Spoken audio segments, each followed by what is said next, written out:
Video is coming up now.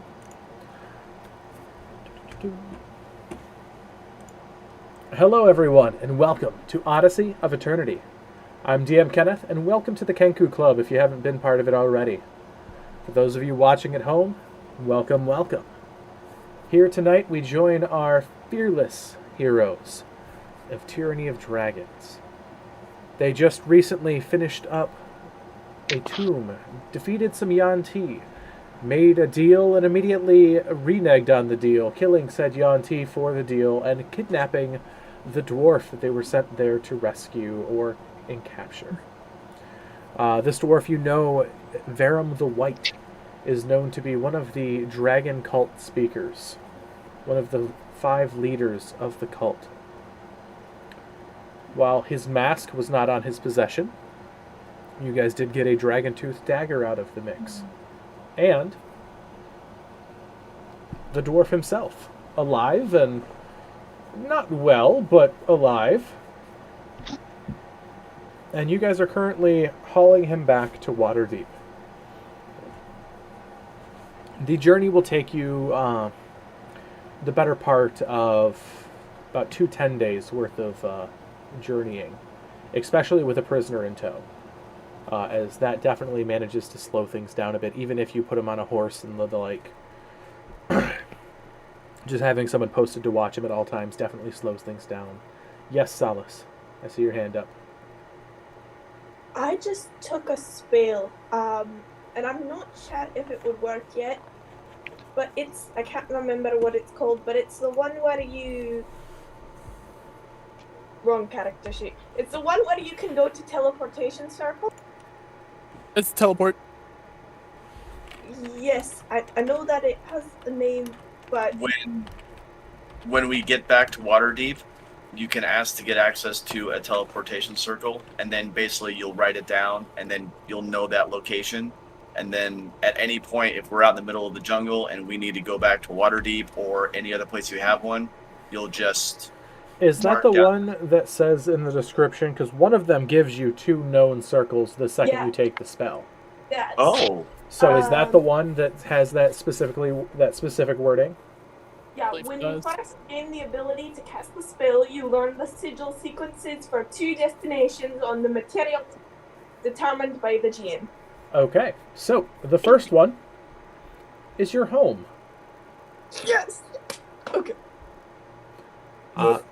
They do not have a teleportation circle back, but you know the sigil sequence, because that is where you grew up for. The other one,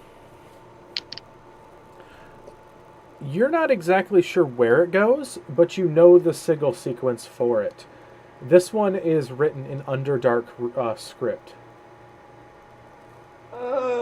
Actually, we need to go right now. Okay, that's in my brain now. Guys. Whole nature versus nurture debate right there in those sigil sequences. Don't know Undercommon. You know the runes, you just don't know what they... Then that's why you don't know, because you're not fluent in Undercommon. Actually... Oh no, I'm not. I did not take Undercommon, no. I was too busy taking all the fire languages. But those are the 2 that you know. You know an Undercommon script node, and you also know one that leads back to your home in the Hollow. Okay, so... Yep, let's go. And I was wondering if I could take that sending spell that we had previously talked about, where it works through fire. Yes. Cool. By the way, Alistair, I'm a very cool DM when it comes to allowing a lot of stuff. Like, just talk to me about it first. And usually if you ask, the answer is going to be yes, unless it's absolutely game-breaking. Okay, I finally decided what classes I'm going to play. Okay, cool. I am a College of Swords Bard level 7 and a Battle Master Fighter. I like it. I like it. What's the problem with College of Swords, huh? Go! Bard! Yeah, no, the other bard is geeking out that there's going to be another bard. Hell yeah. So we'll have your character introduced shortly to the rest of the group, as I have the perfect Okay. transition for your character. One more thing, I don't know if you warned him about it. This specific game is semi PG-13. Like, we try very, very hard to be PG-13 in this one. As we have a minor in the... I'm PG-14, so that's like one F word. I'm 18. So. When I ran a one-shot with Celis in it the other day, and I told everyone, we're PG-14, so we're allowed one F word, and immediately, like, within minutes, it dropped, and I was like, sorry guys, no more. It was so funny. It was so I like funny. that. All right. Ken? Yeah, because Yes. one quite often slips out. They do. While we're on our way back, I had completely forgotten that we were level 10, and I fixed my spells and did some stuff. Wait, On what? the way back, I would like to use a couple third level sendings. Okay. One, I would like to check in on Pinky, see if he's kind of recovered from his depression. That brain is dead. Brain has no legs. And then number 2, check in on. I'll send it to Steve because Steve sounds cool, and just make sure Seth, Steve, and Sharma are doing well since they escaped. Okay. You. I need to start writing down these minor characters that I randomly throw up as a background character and you guys lock on to. That's the Yanti. The Yanti. Yep. That's your own problem. It's exactly my problem of creating a world that the players want to interact with. So you send the first sending to Pinky, and you just sort of get. It's a bit brighter in tone than it was before, but it's still pretty dark. Staying with some family, getting better, finding myself again. But Thanks for checking. A little bit of context. Pinky was an awakened skunk that they found earlier in the campaign. you brought in, you made an awakened skunk, and you didn't expect them to immediately grab onto like, yes, we need this for the rest of the game. I expected them to a little bit, but not to this level. I like this new player. And then your next one, you send it out to Steve. And you really don't get anything in response. He's all like, leave me alone. But it did go through. It did go through, yes. He's just choosing to not respond to the voices that are appearing in his head. And Steve is a Yanti that we beat, he surrendered, and then we stole all his gold and left. So... I don't know that I blame him. I thought the 3 Yanti that we rescued them. No, these are the ones... No, they surrendered, and then you guys let them walk away. Because they seen their boss get absolutely just thrashed in front of them and all of their colleagues, and they're like, we don't want any part of this. Did you say hi to those trolls yet, or no? I did earlier. Okay. I had a bunch of expletives sent to me. I did that, I think, last week or the week before. It wasn't the trolls, fair it was enough. the stone giants. Yeah. That's right, the giants. Yeah. I actually wrote down, we saved the 3 Yanti purebloods. So. Matter of perception. Yeah. Okay. That's all I have as far as like when we're doing the trip. That's all I. All right. What really about you, Miss Solace, with all of your sendings? One is going... Oh, I have a list. So the first one is to my family, Flora, Fauna, Meriwether. But I'm gonna go alternating. So now it's Flora's turn. So I'm gonna Okay. touch her with my brain and tell her that we're all good. Still alive. We captured a dwarf. Corvus is dead. And Godric is gone, and I'm in grief? Question mark. And also, very like in short, I'm trying to be like very hardcore about it. Like, don't cry. You get back a very disappointed message. Kidnapping now? Really? Fighting dragons wasn't enough? Kidnapping a dwarf? Because you've given no context to what you just said. Captured a dwarf.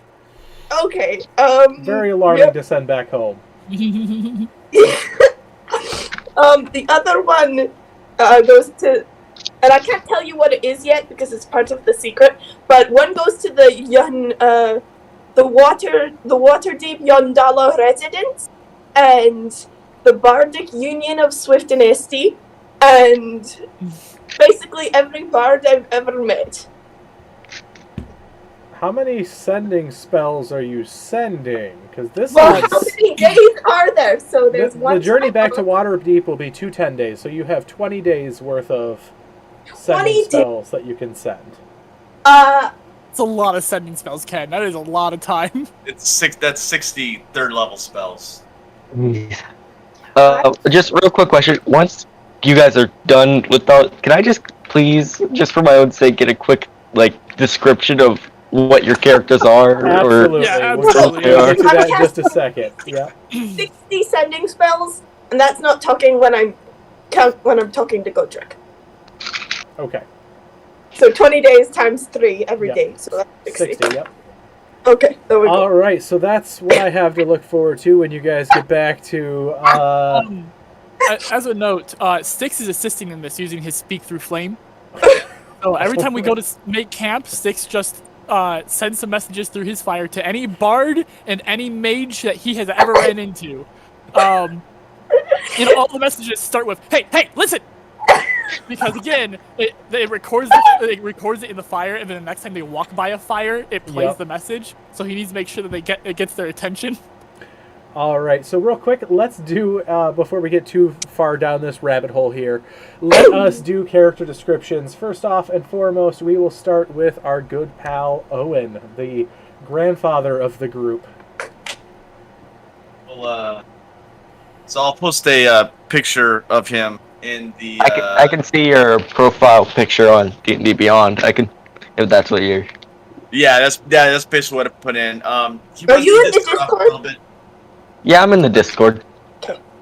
I did start off a little bit younger, but as I said, I was prematurely aged about 30 years, so I went from being 40-something to being like 75. So he's got crazy white hair, which you can see in there, and his... So you look like the Doctor from Back to the Future, but a lot more bedraggled. I was just thinking the same thing. Yes, so definitely a little bit of Doc Brown in there, but he's a little more insane. So hair's everywhere. His armor's got grass and lilies coming out of it. You see him. When you see him, you'll see that he's got a symbol of Bahamut, shield, mace. You'll definitely see that he talks down his shirt, talks to things to the left, things to the right. There's nobody there. He will eat said lilies that are coming out of his armor. I mean, there's really not much to him other than the fact that he's just the most insane thing that you... Yeah, I mean, he's just that.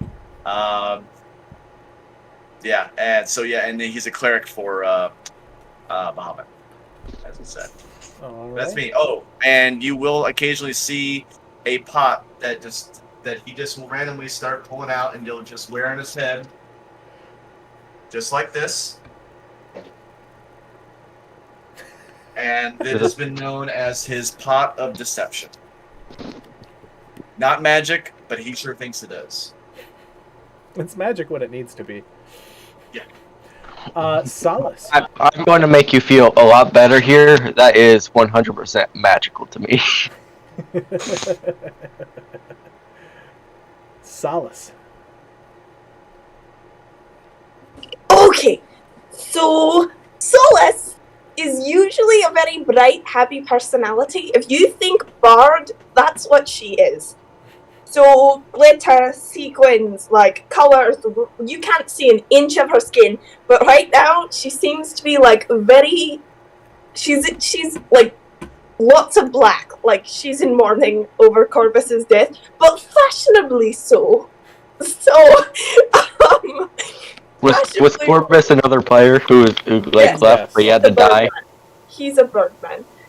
He's the one who died from old age. Yep, and I have a photo that I'll put it in the chat. But so you can see like glitter stuck on her, but like it's not part of the outfit. It's just always there. Like glitter is always there, and It's like a fly you can't swat. Yep. And then half a dozen musical instruments and a field mouse that seems to be a new acquisition because he doesn't know what he's doing here. And she looks like an elf, but you can't see an inch of her skin unless you get really, really close to her face. Then you'll notice she has red eyes. All right. Next up is Mr. Styx. Also, I like how your hair embodies your character. I know, right? So I'm playing Styx Fireseeker, who is a tabaxi wizard. He has almost no fur left, and it is definitely not because of him being the kind of cat that just doesn't have fur. What you can see does appear to be in a constant state of freshly singed, and it from all the very specific kind of magic he uses has turned into a red, orange, and yellow coloration. He carries with him a very large, like you could club a man to death with his book, a very large book. Instead of having like a leather binding to it, it is covered in iron, in like some kind of iron or otherwise metal plates. And he's got a very like even at a glance you can just tell there's an air of eccentricity with this man. Like he very much so seems the kind of person to just do something on a whim. I'm liking this already. Two of you just seem completely insane, and I love it. And that one seems to be glittery yet in mourning. Like, I want to see where that goes. Yep. Look, I had a group I was with before this, but it didn't really feel like 100% a group. It felt like 6 jerks all trying to go off and do their own thing, and they're just forced to stay together. No, we're a family here. Yeah, this group is definitely 100% a family. Solus has adopted everyone but Styx. Yep. As a note, Styx does have his own spells that he has created himself through researching, because he believes that pyromancy is the best omancy, and you don't need any other magic. Fireball for days. It's not even just fireball for days. He can heal you using pyromancy. You're not gonna like it, but he can do it. So it's like he has fire can burn anything, including your wounds. Yeah, he cauterizes your wounds shut. Oh, I was thinking more of magical, like Phoenix Fire, where it's just like, I burn your wounds away, and now you're healed. That's his life spell that he will be making later. Be prepared for that, Ken. He will be making a life spell that works like Phoenix's, where he burns you to ashes and hopes you come back. Alright, next up for descriptions, Baxon. Revivify, Phoenix style, from the ashes. Am I muted? No, I'm not muted. Okay, there cool. You are. I just have to change your name real quick. Oh, sorry. This is Baxon, right? Yes. Alright. I'll be right back. Cool. Alright, so Baxon is clearly from looking at him, the tank of the group. Full plate armor, 2 swords on his side, shield there, and he has a dragonborn that appears to be more reddish, but he has black features. He is definitely not the grumpy one of the group, but you can tell he will take care of these people, but he doesn't want to be here. Just the way he acts. Yes, he'll protect them. Yes, he's died twice, technically for Owen. Once. But like, he just... you see a weird symbol that you probably would never guess the symbol of it on his like breastplate, like right above his chest. It's of an eye on fire. He tends to avoid the question of if you ask who it is. And he has currently become obsessed with Styx, because he thinks Styx is the prophet of his god. So, but he is a dragonborn, and I'm just kind of here. I've been described as anger and ash. And also, depending on when he joins, if he finds us day one, like just after we leave, he is also a scaleless dragonborn. Oh yeah. And nobody in the party except for myself and Styx currently have hair. So, actually, the day after you guys leave, it all immediately comes back in an eruption of hair, scales, and the like. It's not pretty, it's not fun, but it's back. The same length as it was before. All right. I already want to die. Next but not least, Willow. What is your character like? Okay, Willow is a female gnome with very deeply tanned skin and black eyes. She is riding a large mastiff-like dog named Bob. I love that. Tell me more. And she has a little sparrow-type robot sitting on her shoulder. Now, everybody in the party has always seen her with blue and purple hair, but when it all came back kind of a butterscotch blonde, so she looks kind of bizarre to everybody at this point. She's wearing gray-black tunic, pants and boots with a coat of many colors over the top. And you see that she's got all kinds of things on Bob, including a bag of holding and all of her tools. That's cool. Oh, and Bob can't hit the broadside of a barn. And a broom. It's true. What if Faxon threw Bob at the broadside of a barn? Could he hit it then? Oh my god, yes. Boy. I have never. Hey. I have a plan. Trust me. It's called Get Help. All right, so Hello, I put the drawing that I put it in the chat. The newest one I've done of the group. all right. What's the chat? Is it the VC text or? So for what you're going to need to do, because you're new to the channel, you're going to. I'll let Styx actually explain this. He's our moderator for the group, so he's a lot better at this than I am. If you go to the Discord, click on the thing that says roll gainer 9 billion or whatever. I don't remember what I put the number as. There's something really high there. And then you'll see that there's a line of reactions. Just click the one Tyranny of Dragons. Screaming. Yep. And you'll see that there you'll get some new channels down at the bottom, or near to the bottom. It says. Give me 1 second. And if none of that works, I can also just add the roll to you, but... It just says, every time I click it says get nitro. Yeah, I have that issue with somebody else. It's saying that because technically, if you don't have nitro, you can't use reactions from outside of the Discord, but it's from the Discord, so I don't know why it's doing that. I'll just add Tyranny of Dragons to you. Oh, I see it. Okay. Oh, I don't actually have a picture for my character. Do you want me to describe them now or later? We'll get to them pretty much as soon as they get back to Waterdeep, which will be very soon because I'm doing a montage to get them back. I want to tell you guys, just to warn you and stuff. I've never actually joined like a permanent group. I've tried, but everyone I've never clicked with. I've always played like one-shot stuff. I've never played a character this high leveled, and I'm a little bit overwhelmed. It can be a lot. It can be a lot for sure. Mm-hmm. And I chose a College of Swords Bard and a Battle Master. I have a lot of options of what I want to do each turn. Mm-hmm.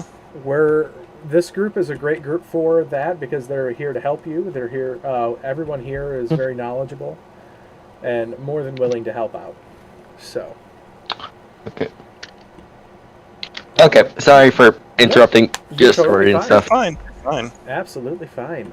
So, you guys, over the course of the next 10 days, Solace, Styx, Owen, you guys all send out all of the sending stuff to your DM's confusion.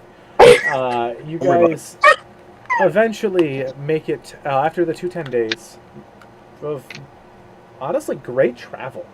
Nothing has... nothing jumps out at you. Nothing bothers you along the way.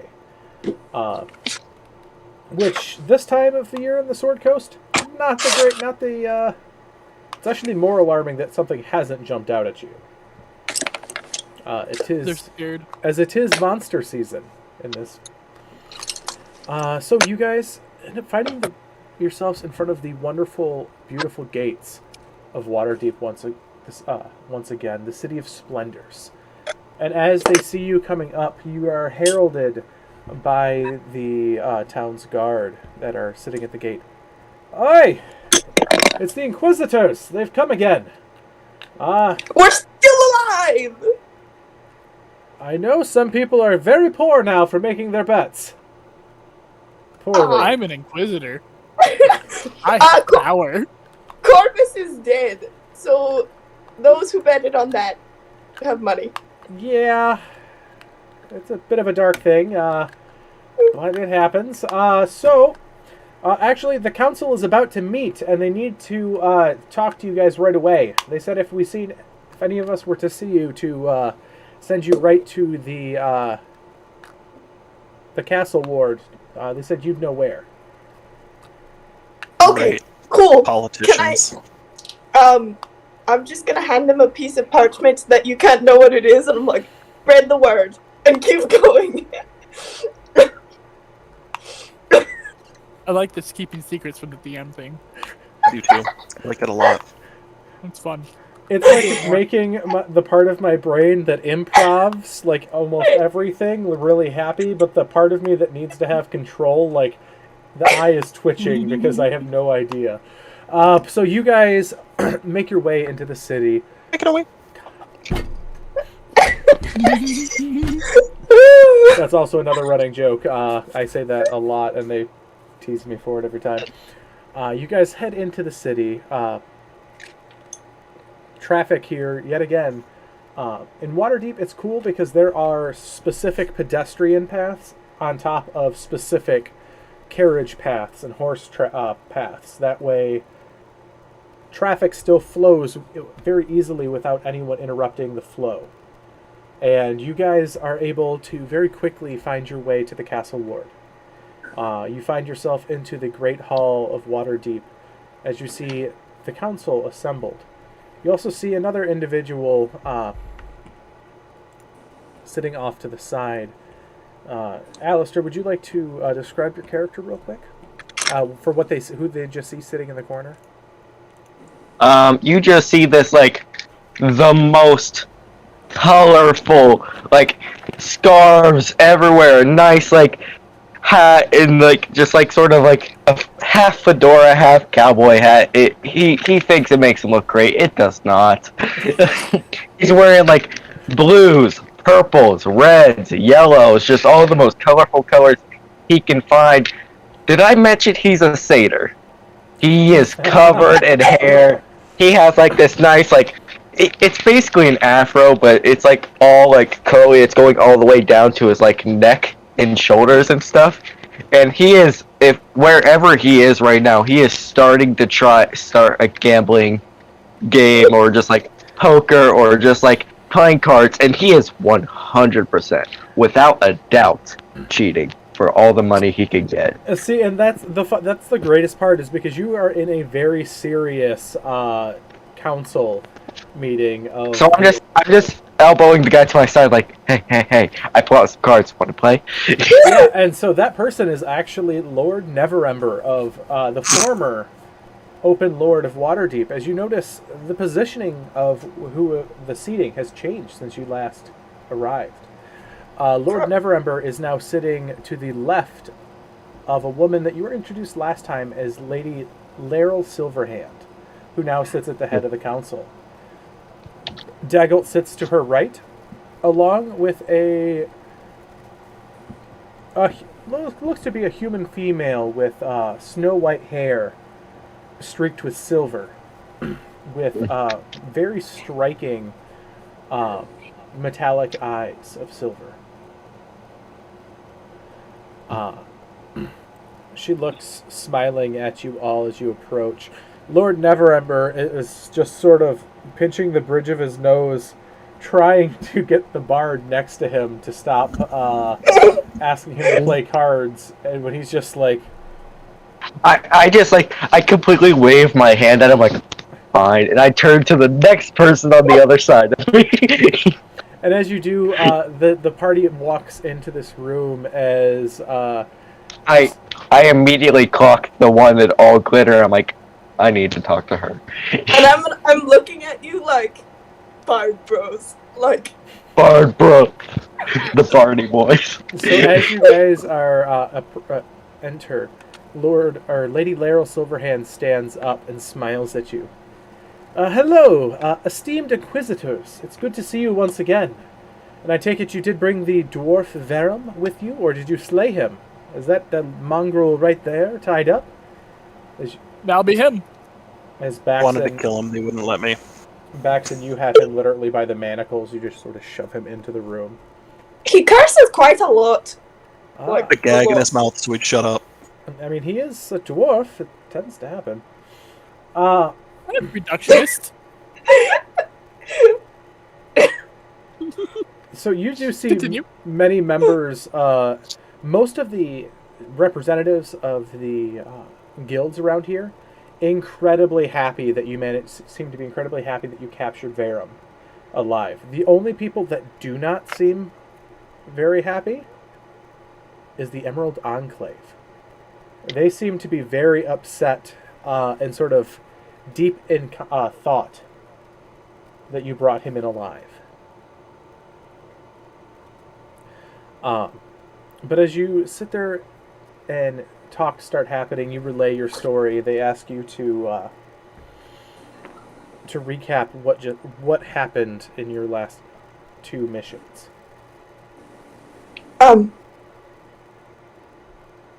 So I'm gonna look Well, no, around. you Does deal anyone with else this. want to say it? Because Yeah, I mean, I can. yeah, you do it. Because I'm gonna talk a whole bunch after this. Yeah. Fair? Okay, I mean, so we traveled. We stopped by the tent city. We had a party member die, which I do know somebody wants to get back to, and we're going to touch on that again. And he glances over at Solus. But we did find that the dwarf here had been captured by Yanti, and along with some others who were already transformed into Yanti by the time we had gotten there. They seemed about ready to sacrifice the dwarf or do something, or they were just holding him hostage trying to get us not to kill them. I don't know. We didn't stop to talk all that much before we blew them up.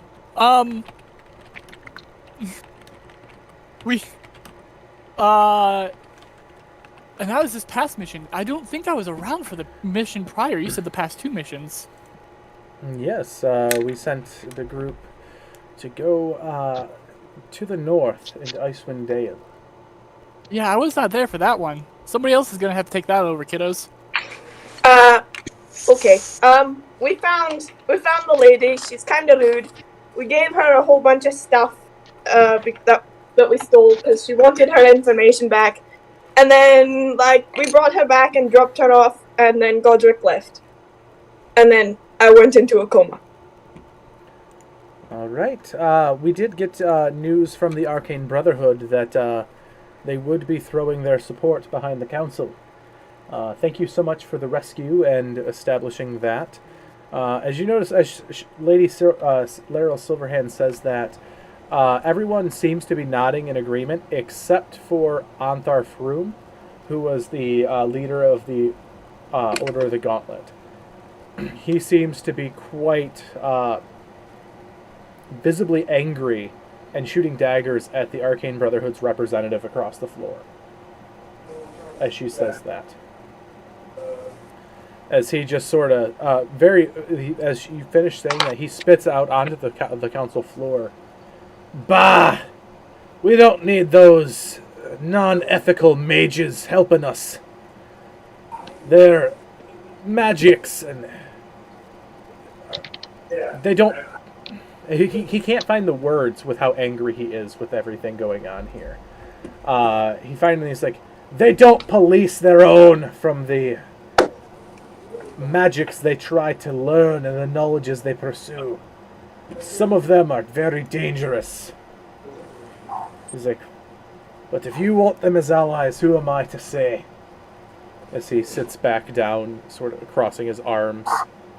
Which group was he just talking about again? The Arcane Brotherhood. Yeah, the Okay, Arcane Styx makes a Brotherhood. point to go talk to the Arcane Brotherhood after this. Hey, is Leos in here? Leosin is not in this meeting. He's not a high enough member to be prevalent here. He's more of a journeyman that has led you on your way up until this point. Is there a Harper person? There is. You see a man you know as Mert the Moneylender. Okay. He's one of the heroes that came up from the Yawning Portal's hole after going down and finding vast riches and power down there. But Lady Laryl Silverhand takes back the floor. She's like, so, we brought you here as we reconvened as there are two issues worth talking about now. First off, there is the Emerald Enclave is investigating a speaker that has been attacking King Melindrock of the Elven Conclave's forces, attacking the Misty Forest. King Melindrock, and she nods to him across the room, thinks that the attacks are over and there's nothing more that needs to be done, but he has individuals that have expressed concern amongst his party, including his own son. As you see him just sort of arms crossed, just sort of looking very stern at the conversations that are going on, just sort of like biting his lip on what he wants to say.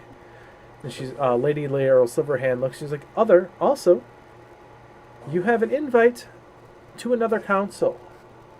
Our guest here, her name is Alaya, and she points to the woman with the whitish silver hair with the silver eyes. She has an invite for you, and you alone.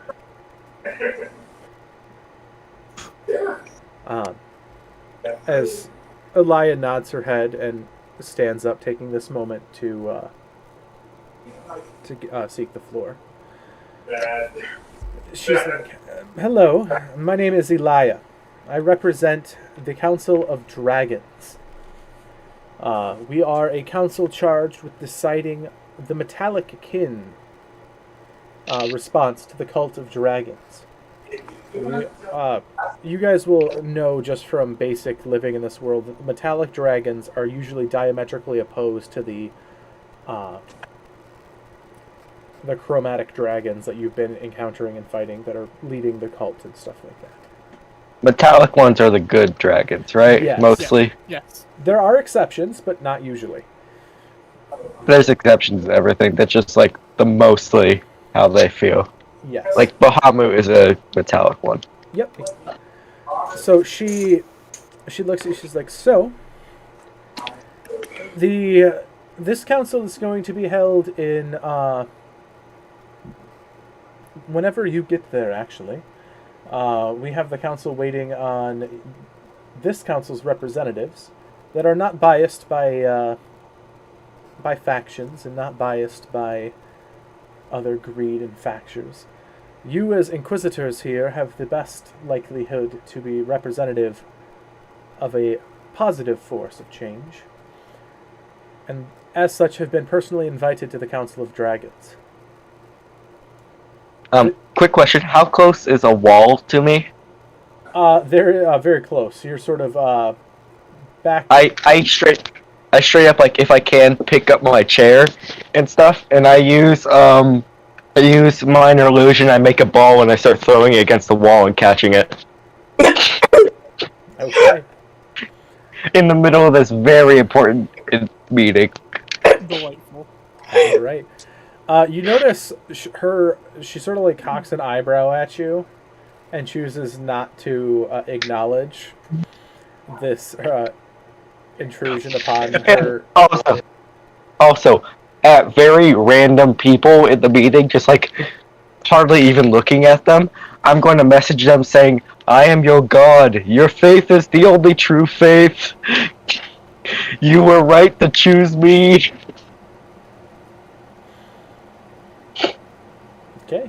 Owen, at one point you hear this, and you know it's not your god's voice because you've talked to him. But you see a couple other people looking around halfway part of the meeting as well. I stopped doing that after I start people get like suspicious or anything. But so she finishes up saying, "For this, I will take you immediately to the council. After this council, it'll take 2 days worth of travel if you follow me, or it'll take you however long it takes you to get back there on horseback. It is roughly about 600, 700 miles away from where we currently are at." Wait, so we have to pick? We can't do both? You can either come with me to the council immediately after this, or you can make your way your own means to get there. That is up to you. But while the Council of Dragons is patient, we do not have the patience for long. I highly recommend you come with me for this. Or you can find your own way to us, and you can go play with the elves in the woods. I mean, that sounds a little harsh. I mean, do you have like a teleportation numbers? Because if you do, we could just... Not that one that we would readily give out. Oh, okay. I mean, that way we could do both, but... This is something Well- that you need to choose. I would let the other speakers have the floor. As she nods and sits down. Anyone else have any questions for her? I want to go with her. Well, actually, Six will step up and go. Do we have time to step away for a moment and speak with our group? Not in front of a bunch of eyes? You absolutely will. I will be leaving roughly an hour after this meeting ends, and if you would like to come with me, you only need to find me. Okay. Okay, do you guys have any more notes? Because if not, we've been preparing something to say for 20 days. Oh, all right. Okay! And stands up all like... pulls out a whole bunch of graphs and charts and goes like, okay. Very, it's very reminiscent of a child getting ready to explain to their parent why they would be ready for a dog. By the way, I want to make sure this is good with you. I don't see why it wouldn't be, but instead I chose like lyre for my instrument. But could that just be like revamped or just slightly changed that to like a guitar, like acoustic? Absolutely. Okay, I didn't think it'd be a problem. I just wanted to ask. Yep. Nope. You're good. Okay, All ears on you, Solace. I got the nerves. Okay. A good friend is the best thing an adventurer has. You would trust them with your life, even if you don't agree with them or believe in their gods or eat their baked goods. You know beyond any doubt that they will protect you. This is the first tenet of an adventuring party. This is what our brother Corbus lived by. He was our family, but before any of us knew each other, Corbus had another family. Corbus was raised by dwarven smiths from the clan of Lonan. He had a family that he loved. A whole town, parents, grandparents. He was happy. The cult of the dragon took this from him. They took his home, leaving him the sole survivor.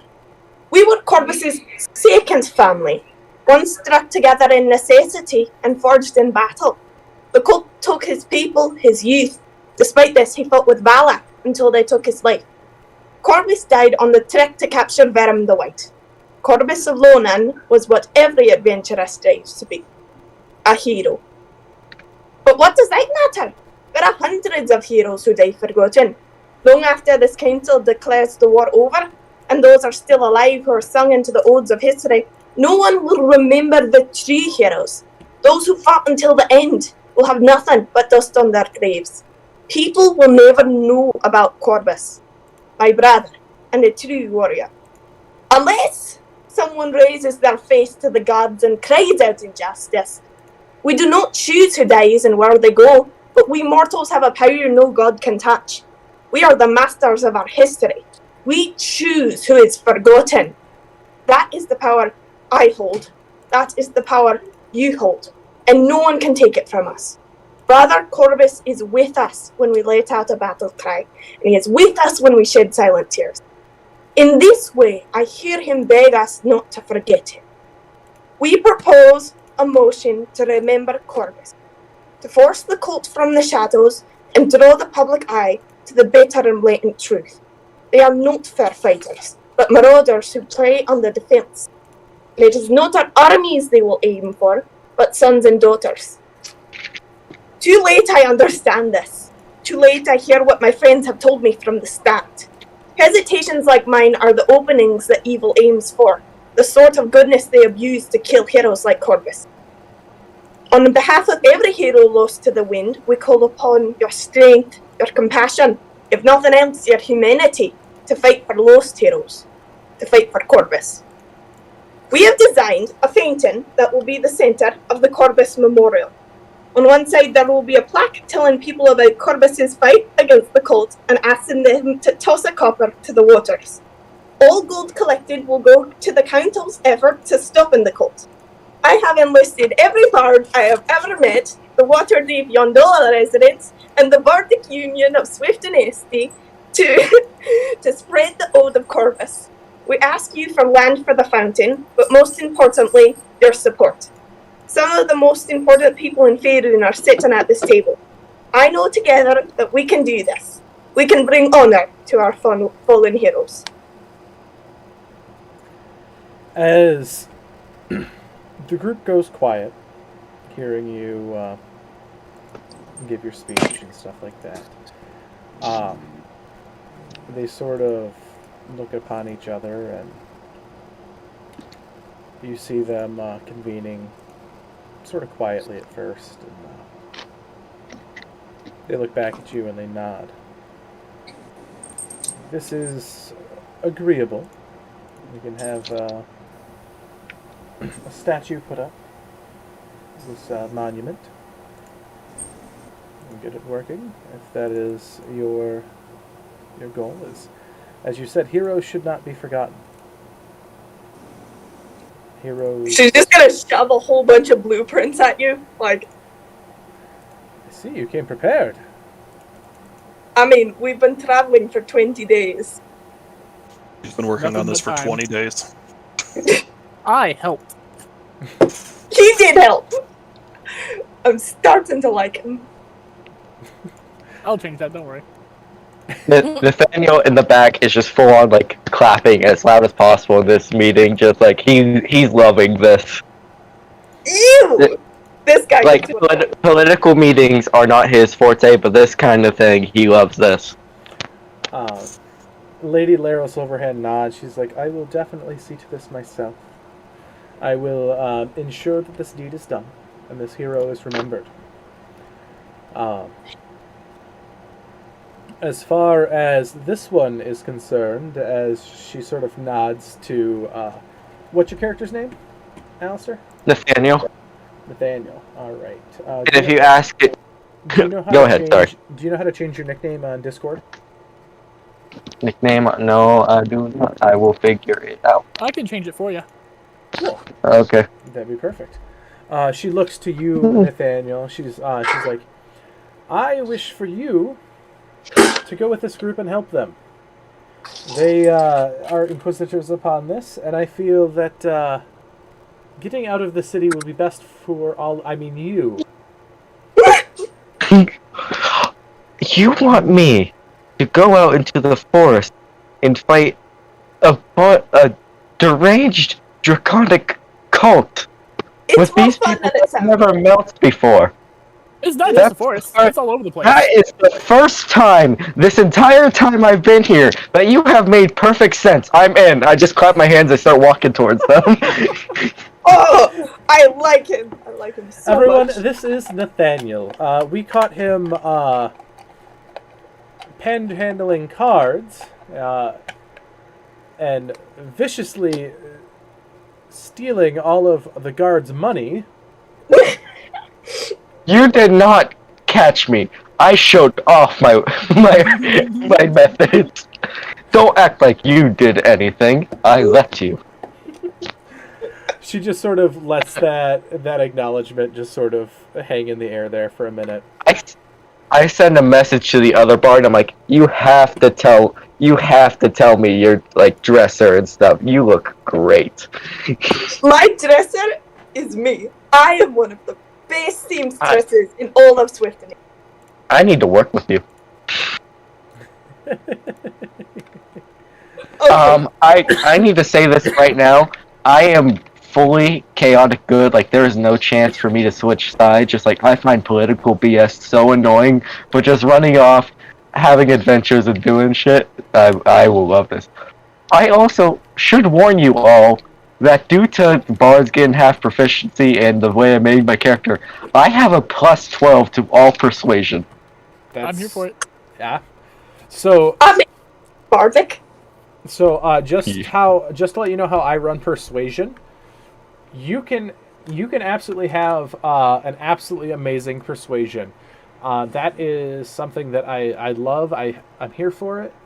Just so you know, not every attempt to persuade someone, no matter what the role, is going to be receptive.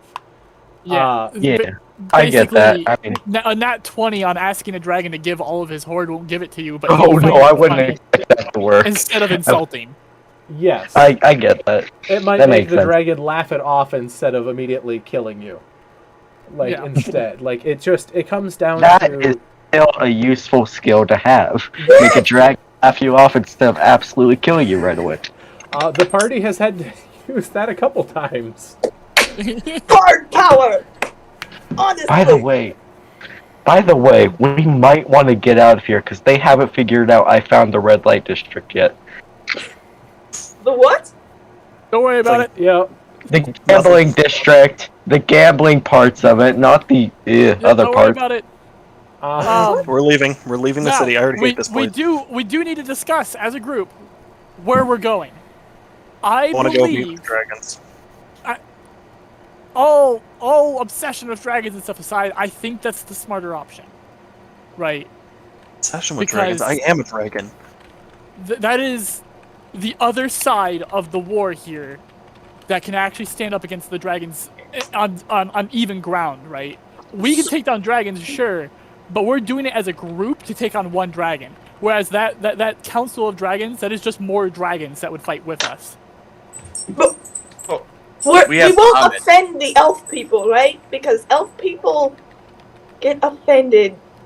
And they hold a And grudge remember- for literal generations, and that's okay. That's Dragons not as do that bad as too. the dwarves, however. The dwarves have a little giant book full of grudges. Yes, they Like, do have they a lot of remember grudges. their entire life. But Wait. What? yeah, dwarves tend to keep all their grudges in a book so they won't forget. Elves, however, are a little bit more, oh, I remember this person 500 years later. I do agree we have Bahamut on our side because we have you, Owen. Yeah, But- I mean, he is my best friend, so I mean, it's, and I think that will actually help in our talks with these dragons. I think that going to them right now is the best option. I am going to stay silent for a little. This is my character saying it's not me. I'm going to stay silent for this conversation because I do not really know you yet. I don't know what you're going through. Oh. I just want to catch on to what's going on before That's I fair. put in my input. That's fair. That was Nathaniel. me not too long ago. I'm Yeah. Celeste from Northern Swift and Easty, and this is my family. I'm thinking of adopting Styx. I was about to say, this is your family and me. And Styx. This is Styx. He's like, Six I Fire don't- Seeker, Pyromancer, yes. Inventor. Listen, Styx is my prophet. Just ignore him. Pardon? You're a pyromancer, eh? I use minor illusion. I make a tiny fire in my hand. Just the absolute tiniest fire I possibly could. I act like I'm handing it to him. Don't tempt him. He blew up a town last time. I'm honestly surprised they let me back in. I'm not gonna lie, I thought I was gonna be asked to stay outside the city walls. I'm surprised they let me into that important meeting. When they said I almost drained out the guards' money, I mean, they literally forced me to go to stores and the guard barracks and armies and buy stuff just so they could get the money back legally. Wait, we're getting off track, which, is a hallmark of a conversation with me. But this is actually a little important. So, my vote is on going to speak with the Dragon Council cult thing. Yeah. Baxton, I believe your vote's there as well. Yep. Solus, where do you stand? Oh, come back to me. Okay, Owen. Well, I already talked to Bahamut. He already said we're supposed to go there. Okay. That's 3-4 as it stands. Willow, how do you feel about it? I'm with you guys. Okay, it looks like we're going there. Solus, do you have any complaints? Do you want to voice anything on that? I don't know. I mean, I feel like... Okay, so what about if I got the teleportation numbers back to Waterdeep, and then we go there 2 days, go to their council, and then we come back to Waterdeep and check on the elves? That's not a bad plan. That wouldn't put us... Not a bad plan at all. That wouldn't put us too many days behind on helping the elves. Okay. I think we have to make sure we get the stuff that you need for that. I think there's requirements out of Is there requirements? I'll look at this. So we need to make sure we go buy stuff for you. To go That's buy okay, I need to buy some regent things as well. Oh no! I spent all my gold on brains! What? Never mind, I don't need the... In D&D, you would say, no, I spent all my gold on brains. What? That worries me, because I don't remember that. At the tent city, when I asked how yep. much 300 gold could get me in food, and they just brought me dinosaur brains. Yup. Okay. Yips. So should we go back in there and tell them what I did? Yeah, let's tell them we're gonna go help the dragons out, and then we're gonna see about helping the elves if we have time. So you guys turn back around, walk into the room, as you see a lot of really upset-looking faces on them. And they look at you like, we didn't dismiss the meeting yet. We had to go decide what we were gonna do. We were still talking, and you turned around and walked out of the room when we were talking. I'm so sorry. I Should have been there. Get our attention. You were happy I left. Who's in charge of this meeting again? Laryl Silverhand. sorry, Miss Lateral. You say what you're gonna say first. I'm so sorry. No, it's fine. It's fine. We're done talking. We're about to do the closing, and then you just turned around and left. That's okay. So what have you decided? We're gonna go after the dragons, and then come back and help the elves using teleportation to save time. Yes. What are the teleportation numbers to either get straight to the elves or go back to Waterdeep? Like, whichever way's fastest. If they're not if they don't mind shedding their numbers, or I could just come to Waterdeep and then we can go to the elves. Or whatever your Mr. King Melandrock, whatever you... Okay. Six just pats their head. Don't You did good, kiddo. You did good. Well, we can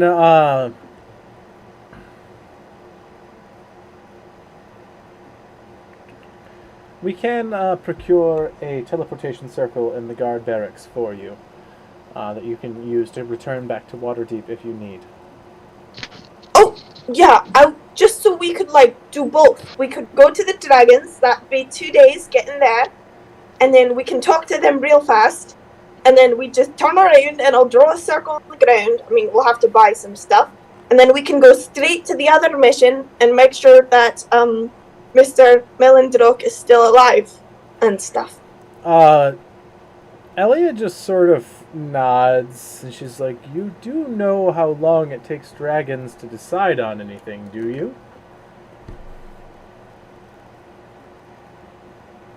Very, It's very longer long. than you? Assuming we have time, we'll come back and help the elves. Yeah, Let's because figure things out as we go.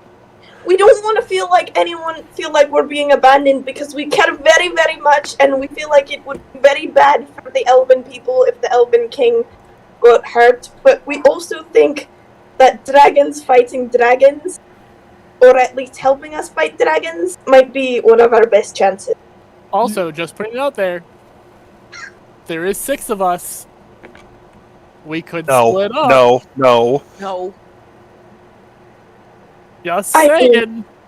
We can I mean, guarantee we this is could- nothing but political, then yes. But if there is any chance that any sort of anything is going to I happen mean- other than a political, then no, That's we are it. not splitting the party. We could send you to the dragon people,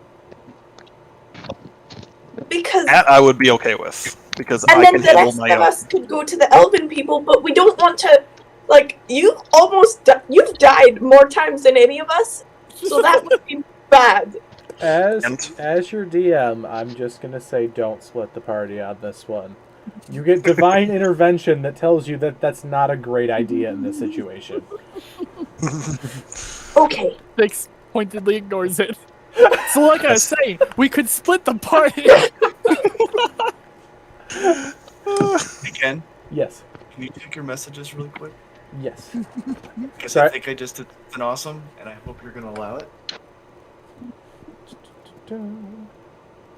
Because, elves are an essential part of Faerun, so if they got, hurt, that'd be bad for everyone else. But Hey, also, it's literally in the name.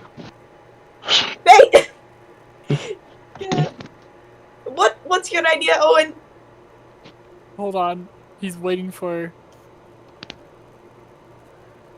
1 second, I'll be back real quick. Yeah. So, you guys are sitting there talking. All of a sudden, you just hear a pop. And what was the exact wording for your... Yeah, I figured that's what's happening here.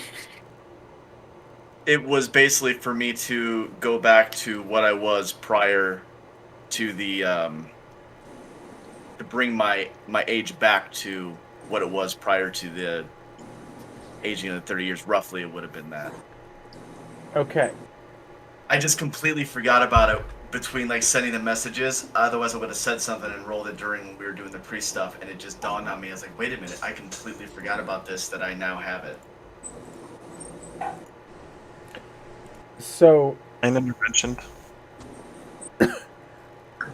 your exact wording, was it the way you were before this, or was it your age before? Age before is what he said just now. Yeah, it's basically so I would get those years off. Okay. So that would be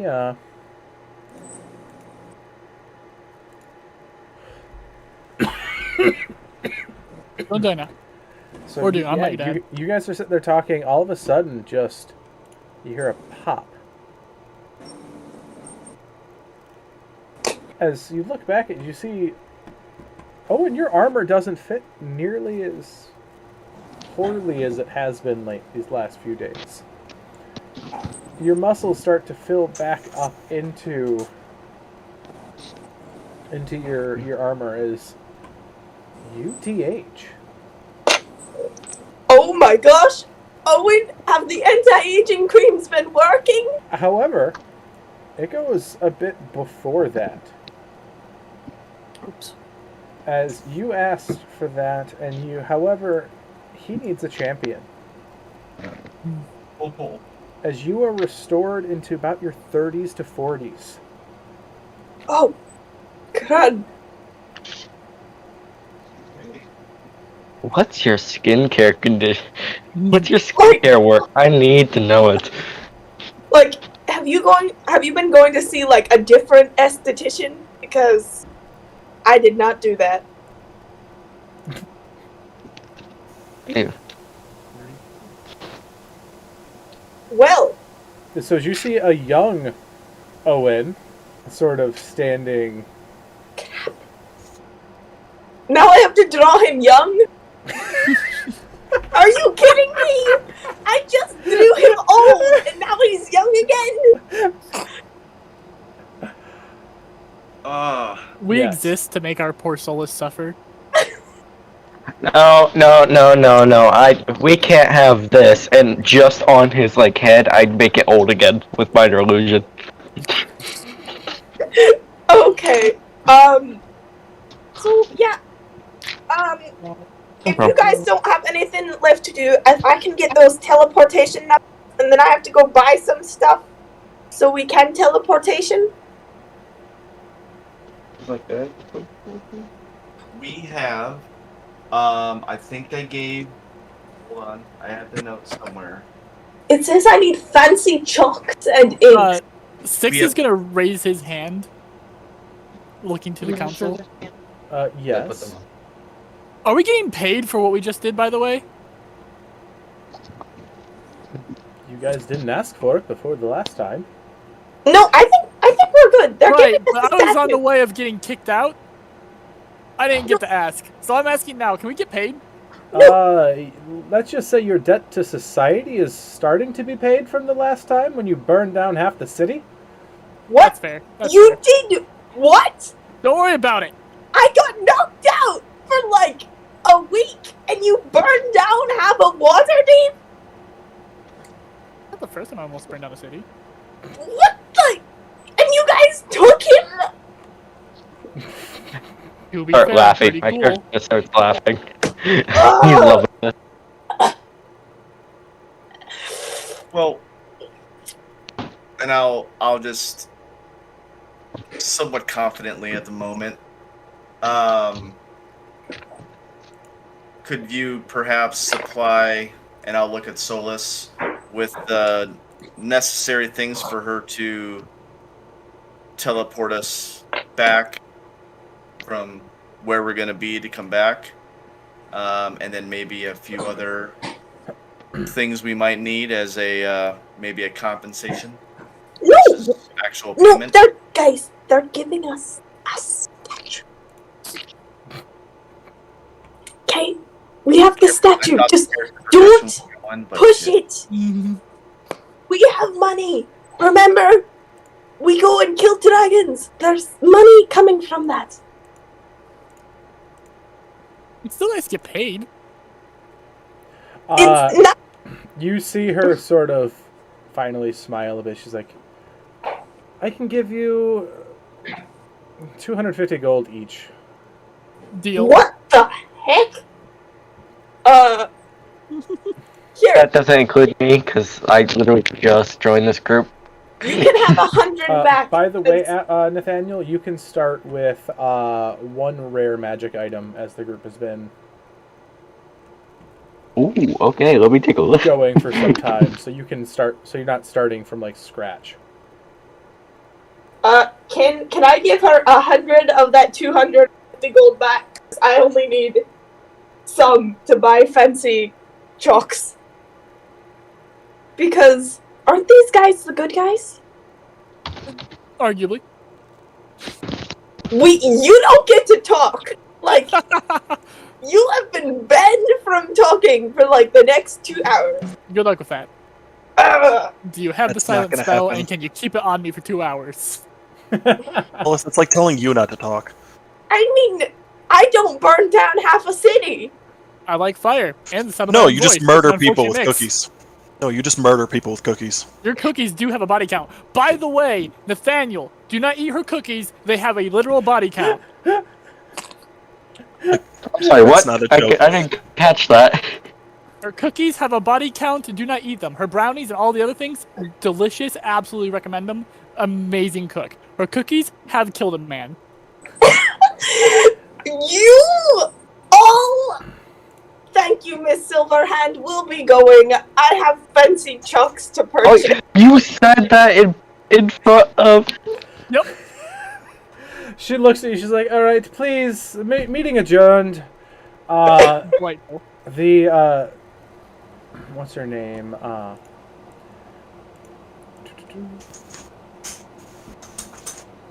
Elia will look at you. She's like, "I will be here, and I'm leaving within the hour. Okay. You have 1 hour Wait. to find what you need and meet me back and make your preparations." Got it. Can I talk to Mert real quick? Mert, yeah. As Hi. everyone starts moving away out of the room, he looks at you, and he's like a heavier set man, large foppish hat on his head, large feather. He's like, "Yes, what can I do for you, young hopper?" Hi, Mr. Mert. I am going to talk real fast because I got stuff to do. Fancy chocks to purchase. So, first things, would you like a brownie? Yes. Gives him brownie. Second things, Leosin told us earlier that if we wanted to join the Harpers, we could. And, lots of things have happened since then, and I think I'd like to now, if that's still a thing I can do. I thought he already convinced you to join. No, that was not me. That's Corvus, and he's dead now. Ah. Well, go for it. Okay. And Thank you. he hands you a pin. He's like, "Do you promise to uphold the oaths of the Hoppers?" Is that like stick together, teamwork, and fight evil? Yes. Totally. Might include some espionage and the like, but Okay. Do you know where I could buy fancy chocks for teleportation circles? he looks at you. He's like, "Probably Zablob shop." Okay! God, that place. I gotta go there. All right. Let's go. So you rush down that way, and you're able to buy the materials that you need, except for they are incredibly only in purple. Okay, I would like to buy 2 uses. That would be 100 gold worth of fancy chalks and paints. Okay. Six is going to be going to, I think it was the Arcane Brotherhood, right? The Arcane Brotherhood representative. Yes. And this person here, their name is Delilah. Okay. Styx will walk right up to them. Hello, my name is Styx Fireseeker, and I think I have some spells that would interest you. Her eyebrow just quirks. As you see, Right, she's so- definitely probably Thayan in heritage. Okay. Oh, So I'm a pyromancer, and I believe that pyromancy can solve just about anything, if not everything. So I've been working on that, and I've created some spells that I believe that other wizards would be interested in knowing. I give these spells willingly. I do not ask a price for them. I do accept donations, but I do not ask for a price. And he'll just copy all the spell work over and hand off the information. She looks and sort of just nods. Realize she's probably not a woman of much language. Yeah. Yeah. But she just, with a very thick accent, she's like, "Thank you. Your application to the Arcane Brotherhood has been accepted. We will let you know what the status is next time we speak. Okay.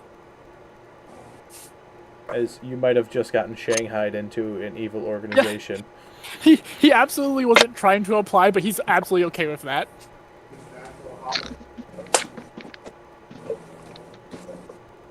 And if it matters, the spells he handed over was Cauterize, Liar, Liar, Pants on Fire, Cleanse and Flame, Speak Through Flame, and Body Rocket. Okay. So as you guys are starting to gather your stuff, you guys are heading back to the main tower once again to meet back up with Elia. And you almost get there. You're almost back there when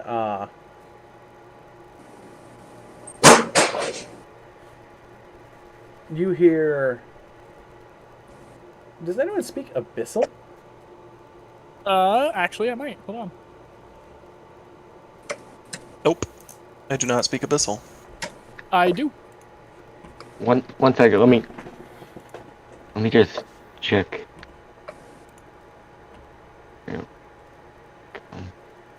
I don't speak Abyssal. I do have comprehend languages. So do I. So, at least one person speaks it, correct? Mm-hmm.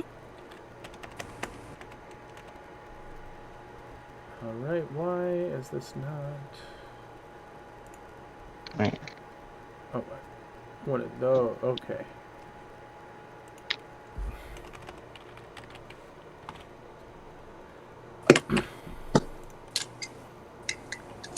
Da-da-da.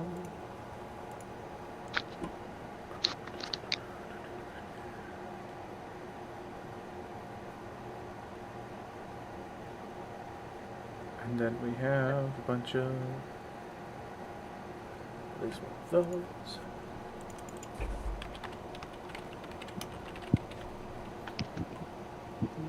So you see a man come around the corner as you guys are going down a busy street in Waterdeep.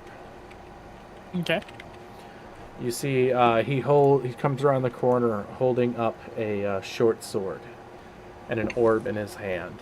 Oh, crap. He looks at you as you see several other creatures sort of following up behind him. You see a bunch of fiends. You see one large fiend with oh, can I find a good picture of it? One large fiend, large back-hinged leg, green skin, large curling horns up, and lots of spiny horns going on its shoulders, and two large bat-like wings, and one heavy great axe on its shoulder. And then you see a couple spider-like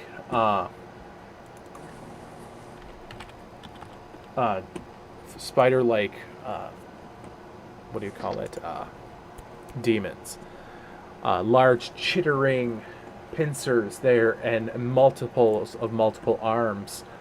They have 4 arms, and they're holding a trident. There's 2 of them. One of the large ones, and the human wearing the dragon mask comes out around the corner. You realize the street is almost scarily empty right now, as the ambush of the dragon cult. Dix is going to pinch his brow and go, "Sir, I promise you, you don't want to do this. I know you think you do. I know you're really, really convinced you do. And in about 5 seconds, you're going to be really, really convinced that you don't. And it's going to be too late." All right, let's get initiatives, and then we are going to take our intermission for the night once we get initiatives here. So, right. Willow. Give me a second.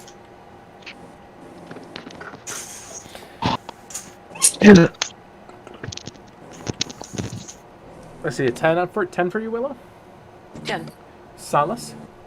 24. 24. Sticks. Over here, I was all like, "Yeah, I got 23. Oh, so I was like, "No, screw you, 24. Baxon. I even nat 20'd. 17. All right, Owen. That'll be a 16. 16. All right, Nathaniel. Guess what? Screw you, 25. Oh, yeah, it's like I both of got you. a nat 20 too. Well, I wasted that nat 20.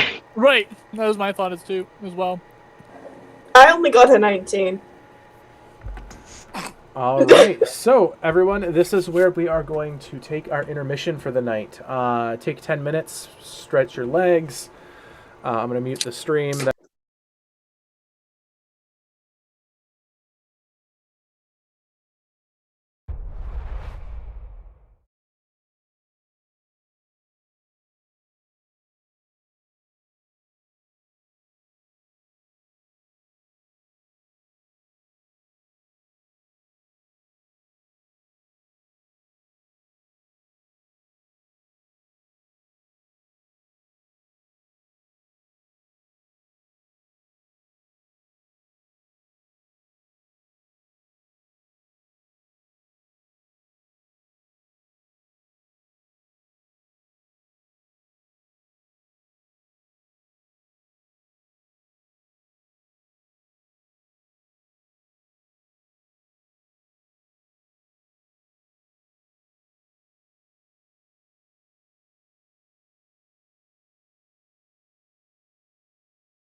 All right, welcome back, everyone at home who's watching. Our intermission actually ended close to on actual time this time, as we get ready to start again.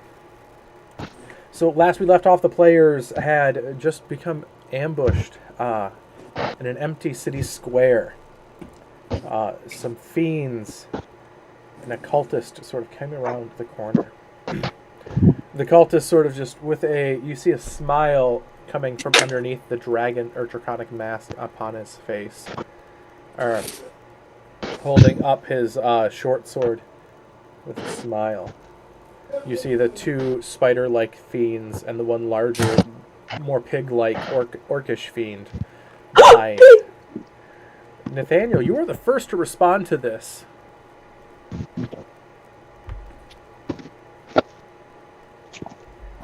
Sorry, what? You were the first to respond to this person blocking your path, holding a sword out menacingly at you with 3 fiends at his back. I'm just going to look back at the people I just joined, point my rapier at them, and say, "Enemy." Yep. That's All right, let's get going. Wait, really? I'm not the only one who does that? Okay, let's go. Wait, you also do that? Yeah, but, you have to double check, just in case, because, appearances can be deceiving. So, All right. So, what are the fiends like again? How many are there? So there are 3 fiends. There are 2 spider-like fiends and 1 large pig-like or orcish-like fiend wielding a giant great axe. They are currently about 5 feet behind the human, who is sitting there holding in a menacing way his short sword. So there's 4 enemies altogether. All right, I run up and I attack the first human. All right, so you get up to the cultist. Yep. So, do I just go ahead and say, I'm attacking. Yeah, so you run up attack. Roll me a d20 to attack. You can use D&D Beyond if you'd like, or if you have your own personal dice, you can use those. 16. I trust you guys until proven otherwise. 16 is AC. That just hits. That just hits? Okay, I am going to use goading attack. Whenever I hit him with a weapon attack, I can expend 1 superiority die, add the total, and he has to make a wisdom saving throw. On a failure, he has disadvantage on all attacks that are on me. All right, wisdom saving throw. That is going to be a 15. That's just the DC. All right, so he just barely makes it. Okay, I still get the D8 though, so that's good. You do, yes. I rolled an 8, so that's 8. That's 16 damage. 16 damage. All right. And I'm going to. By the way, I'm using the weapon of certain death rapier. So that means every time I actually land an attack, that person can't receive any heals until my next turn. All right, sounds really good. And I attack again. All right. And that's a 9, so that probably doesn't hit. That doesn't hit. 9 will absolutely miss. Mm-hmm. That's my actions. I'm sorry, I'm trying to figure out all what I can do. This is my first, Alright, I'm just gonna end my turn. Just run up and swing. Alright. Next, so you run up, you stab him once, try to swing twice, and he blocks the blow with his short sword. Salas, it is your turn. Okay, question. Who can I Answer. get an attack at without hitting Nathaniel? You can get them all. However, I'm just going to preface this. Remember where you are currently at. You're in Waterdeep, a very densely populated. Even if there's nobody on the street, there might be people in the buildings that are nearby that you might hit as well. Okay. Just a fair warning to you before you make any decisions that might... Okay. I would like to cast sleep at 5th level. That's 5 levels above 1st level, which means 5d8 plus 2d8 times 5. 5 times 2 is 10. 10d8 plus 5d8 is 15d8 sleep on everyone. If you want to go to the next person, I'm going to be rolling a lot of... Well, it might determine what happens. 1, 2, 3, 4, 5. I can actually guarantee that I'm next, right? Yes. No matter what happens with Solace's sleep, will not change my action. Okay. I know that sounds concerning coming from Styx, but... So what are you doing, Styx? Right, so... Styx is going to...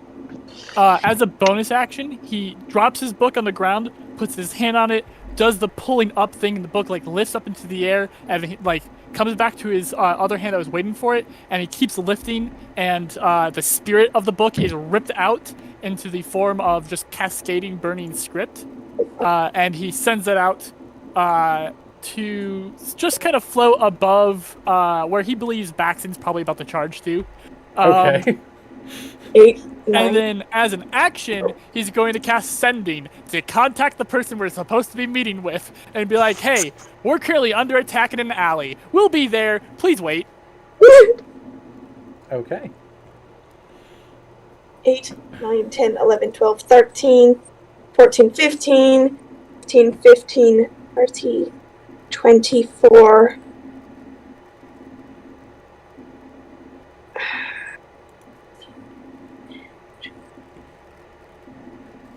I swear I'm good at math. It doesn't look like it, but There's a lot. 15 die 8 is a lot, so... Yeah, it's a lot. For that stuff, I No recommend worries. the dice roller on D&D Beyond is a really great help for that, because you can do them all at once. Okay, anyway, I got 91 sleep damage. I think.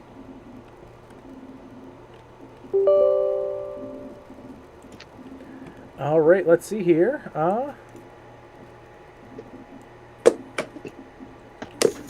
One of the spider demons falls asleep. That's perfect. Okay. As at this level, you casting sleep in the first round of combat and it works is an absolute astonishment. Anything else there, Solace? I'd like to give a bardic inspiration. Baxton, go next. Baxton, you. I'm going next? Okay, cool. Is he? Am I going next? It's going to be Styx, and then the enemy, which Styx had already went. It's going to be the enemy, and then Baxton. So Baxton's on deck after the cultist. Yep, Cool. one to Baxton. All right. So, next up, the human's turn. He's going to snarl out, and he's going to look to you, Solace, who just cast this sleep upon his allies. And he's going to hold out this green orb. And it's going to pulse. That'll be a 19 to hit you. No, yeah, 19. That'll hit. All right. As a pulse burst from the orb comes back down, you'll take 27 points of poison damage. Okay. As he sort of 267, which would be different. he Go ahead. smiles as he backs up from Nathaniel, taking the op attack from Nathaniel. For me. Alright, let's see. Oh. A 9. Yeah, that'll miss as he ducks behind the three fiends, shouting out in, "Get them!" Next up is Baxon. Hi. Is the big guy asleep or no? The one with the wings and the... No? Awesome. Alright, I'm going to be doing a lot of stuff. I'm going to unsheath my frost brand, and I am going to just kind of... How far is he away from me? He is... Well, he is behind everyone. Okay, I want the big guy. Oh, the big demon? He is now... Big demon with wings. Yes, he is now up close. Is he within 30 feet? Yeah, you can get to him within 30. Cool. I'm gonna get to him within 30 feet.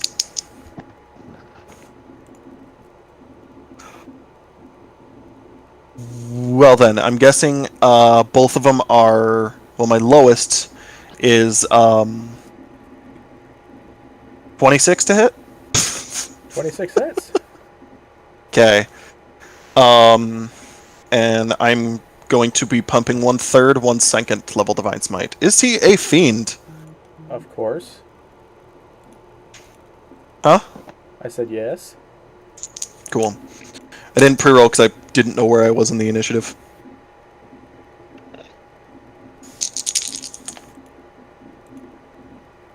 Because, you know, licky-clacky math rocks.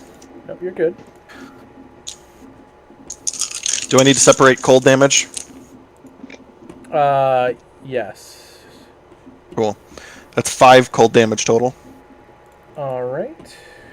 Do I need to separate magical slashing and radiant? Magical slashing and radiant? No. Cool. Okay. I need phone for this.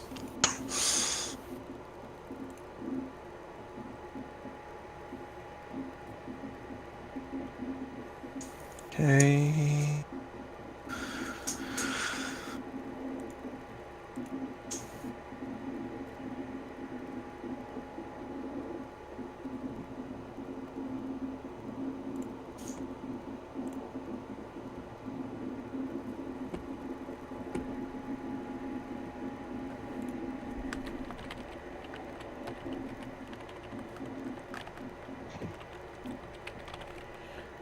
Owen, you're on deck. And that's everything. Yep, everything. How much damage? You just said, and that's everything after being quiet for a while. Oh, sorry, 57. 57. Whoa. Hell yeah. I look bad. Owen, it's your turn as you see him just take a chunk out of the belly of this Nikoloth as it just sort of looks down at him. Little dragon thinks it's strong. Oh, I'm feeling my newfound youth again, and wow, it's amazing to remember what your actual spells from Bahamut are called again. That's really helpful. So, to start it off at second level, I will cast Bane on all 4 of them in the back. All right. That'll be a DC 19 Charisma save. All of them fail. Right.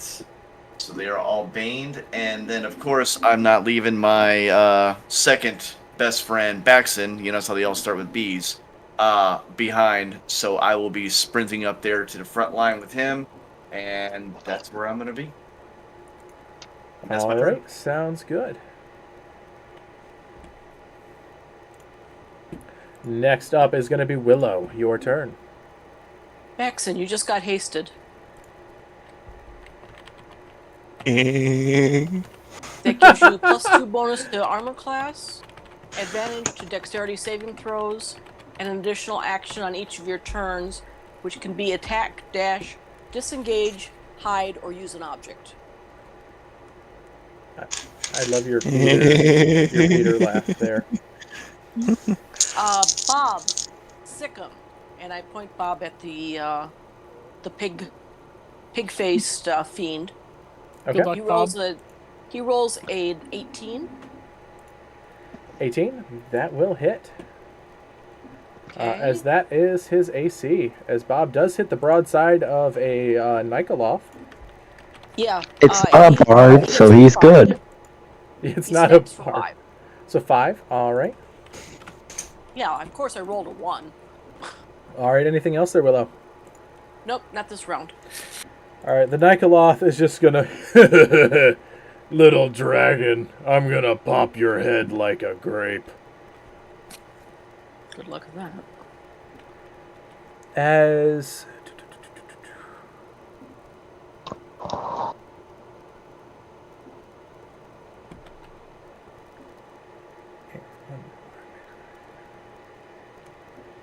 He is going to pull out... he's going to slash at you with his claws with his one hand first. Cool. AC 25. Luckily, he has a huge to hit, so that actually hits with a 26. Cool. So, the first amount of damage... I need a Constitution saving throw. Cool. As you take 11 points of slashing damage to start. I rolled a 22 for con. You're good, as you are not infernally wounded. And then his great axe will come through, and that'll miss, unfortunately, as he just sort of as he fails. Next up are the spider demons. They are going to come around. One is going to rush up to Nathaniel, and you are going to get a trident attack and a claw attack. Mm-hmm. The trident is going to be a 22 to hit. Hits. And the claw will be a 17 to hit. Hits. Alright, from the claw damage, you will take 7 points of slashing damage as they rake across your chest. With a chittering screech, these things go after you. Then one of its other two arms slash or stab forward with the trident, as you will take a grand total of 8 points of piercing damage from that one as it gets you right in the hip. Hey, that's a new shirt. I bought it with the guard's money. He has this one has 4 arms. No, all the attacks were with a D4, right? Yes. Not a negative D4? Okay. Yep. The next one is going to look to you, It's asleep. Owen. The next one's asleep. It is asleep. Congratulations. Nathaniel, your turn. Thank you for interrupting me, Silas. I almost forgot about that. I want revenge on that one that just destroyed my nice new shirt. I attack it with my rapier. Go for it. Absolutely. 12 to hit. 12. That will probably miss that guy, I believe. Yeah, 12 will miss. By quite a substantial amount. I do it again. 20 to hit. That will hit. Okay, I am... 1 second, sorry.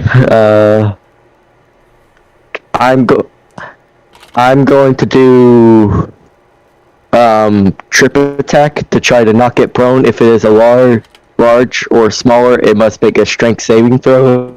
15. Alright, that'll fail the strength saving throw with a 14. So it is prone. Prone, and it takes 11. Wait, 16 points of damage. 16 points of damage. Alright. And I want revenge, and I realize I want to show off a bit, so I'm going to action surge, and I'm going to attack 2 more times. Okay.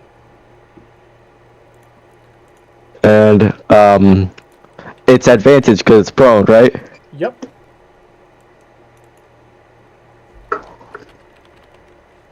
Oh, come on. 14 to hit.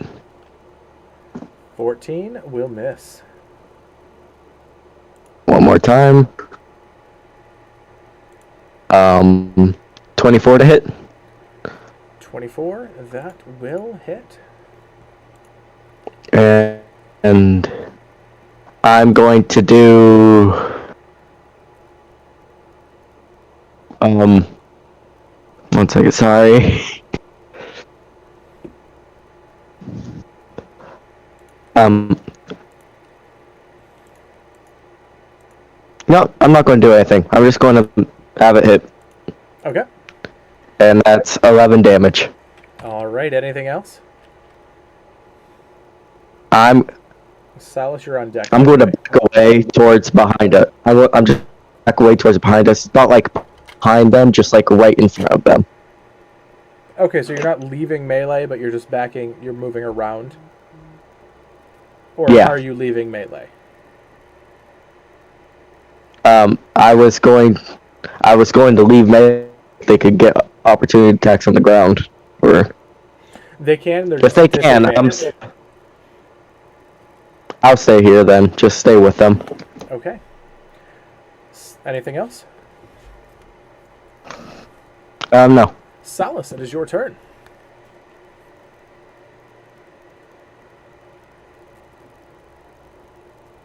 With sticks on deck. Salas, you're muted. Yep. I have just took that new one. So I'm gonna try something new. I'm gonna do Summon Celestial Avenger, which will be Corvus.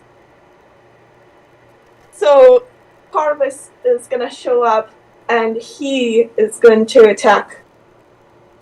And I'll get a little bit closer if I can. Okay. So you cast Summon Celestial. Is that the one that takes a minute, or is that one the instant cast? That one, that's an action. So Okay. that one will Corvus, and he's the Avenger, so he can do a bow attack, and he can do a bow attack. And he'll attack. He'll attack the Coltman. And what is my spell modifier? He'll attack the what one? The cultist man. Okay. With He is behind cover, so it'll be a harder hit. Oh, well you then can- I guess I'll attack the big guy. Okay. With a 17 to hit. The 17 will miss. Okay. I don't know. I guess I'll just stand there looking. So you get two attacks with him. I do. I Yes. didn't know that. Okay. A nat 23 to hit. Nice. 23 will hit. Or okay. I've never done this. 2d6 plus 2 plus the spell's radiant damage, which it doesn't tell me what that is. It's 6, going to be 7, 9, 10, 11 points. How do I know what the radiant damage is? it's an additional 5. It's a level of spell, so it's going to be your d6s plus 7. Okay. I'm at 11, 12, 13, 14, 15, 16. That'll be... All right. Anything else there, Salas? I don't know.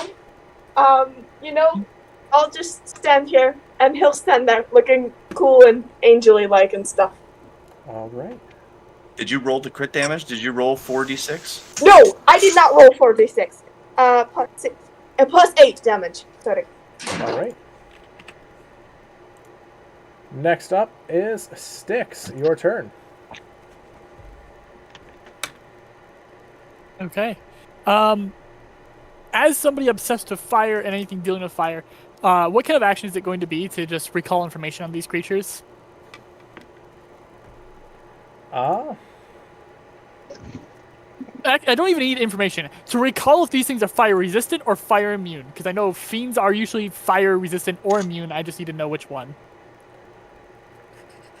That would be an religion or arcana. Okay, and will it take an action, or is this just like a 6 glances at it and is able to remember? Depends on how you score on Okay. the roll. That is a 25 arcana. Yeah, it's less than a bonus action. It's a free action. Oh, yeah. That. Okay. Are they resistant or immune? You know they're at minimum resistant.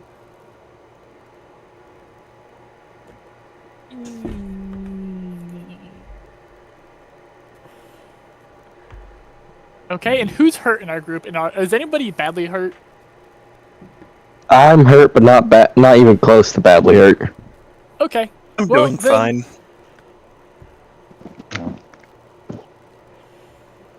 You said that the guy's still there? He is behind everyone hiding right now. Okay, Styx will just send his burning script spirit book thing up into the air a little bit so they can make metaphorical eye contact with the man. Okay. And I need him to. You know what? No, I'm gonna.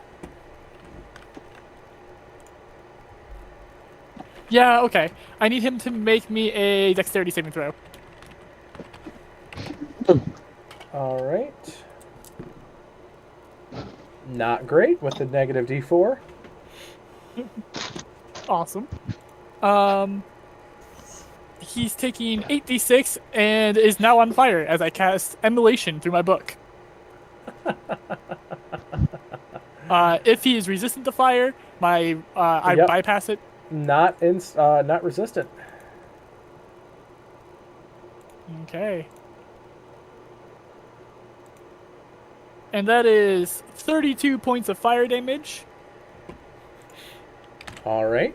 He's still And- up, but he's starting to get bloodied.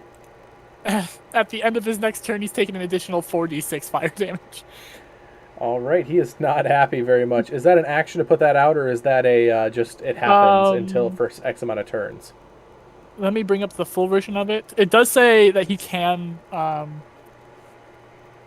get rid of it with a dex save, but I need to see at the end of each of his turns, the target repeats the saving throw. It takes 46 fire on a failed save, and the spell ends. So at the end of his turn, it just Okay. he makes the save, and if he fails, it takes more.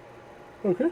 Well, it is his turn now. Now that yours is done, you just hear very pained screamings, as being immolated is not the most friendly of tortures. It's paired with Styx madman cackling. Yeah, so he rushes out screaming as he is going to try to rush right up to you there, Styx. Past, he's going to skirt around his allies and you guys. He's moving around so you don't get the up attack, because he was behind everyone. Yeah. He's going to rush up, and he is going to make 2 attacks with his short sword against you. That is a 18. Give me just a moment to bring back up my sheet. 18 and a 17. Okay, both of those will hit. All right. So the first one will do 8 points of piercing, Okay. and then you'll take 3, 7, 8, 8 points of poison damage from the first one. The second one will do 7 points of piercing and 9 points of poison.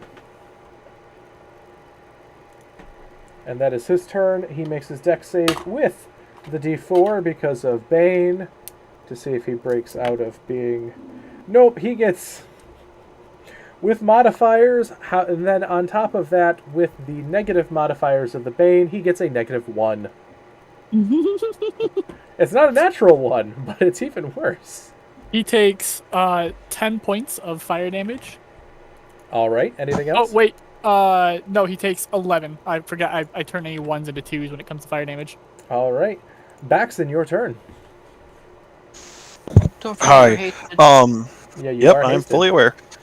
Okay, so I'm just basically, is this guy prone or anything like that? Do I need to roll with advantage or anything? No, the Nikoloth is still towering up. Okay, the cool. Mesoloth next to him is prone, but I'm gonna look at him and go, tiny demon. And does a 19 hit? 19 will, yeah. As you're looking up to him to say that, as he is Cool. substantially taller I'm than going you. to sheath my Frostbrain, because I realized that it's not doing anything, and Your Frostbrain? draw my Shatter Spike. Okay. My lowest to hit was a 19. Do I need to separate magical, bludgeoning, and radiant? Nope. Cool. 77 points of damage. Ow. As you blast him into a black sludgy ichor all over the ground. And yes, Jasket, I already have the page pulled up. Okay. Anything glad- else there, Okay. Maxon? I'm going to spit on the ground while vibrating and be like, tiny demon. Pops like grape. All right, Owen, your turn. That was a lot of d8s. I was gonna help you out with that, but guess you don't need my help with that. And then seeing that the guy went over there and started beating on the little fire guy, that doesn't really seem appropriate. So I'm just gonna turn around. I'm not gonna go anywhere, and I'm just gonna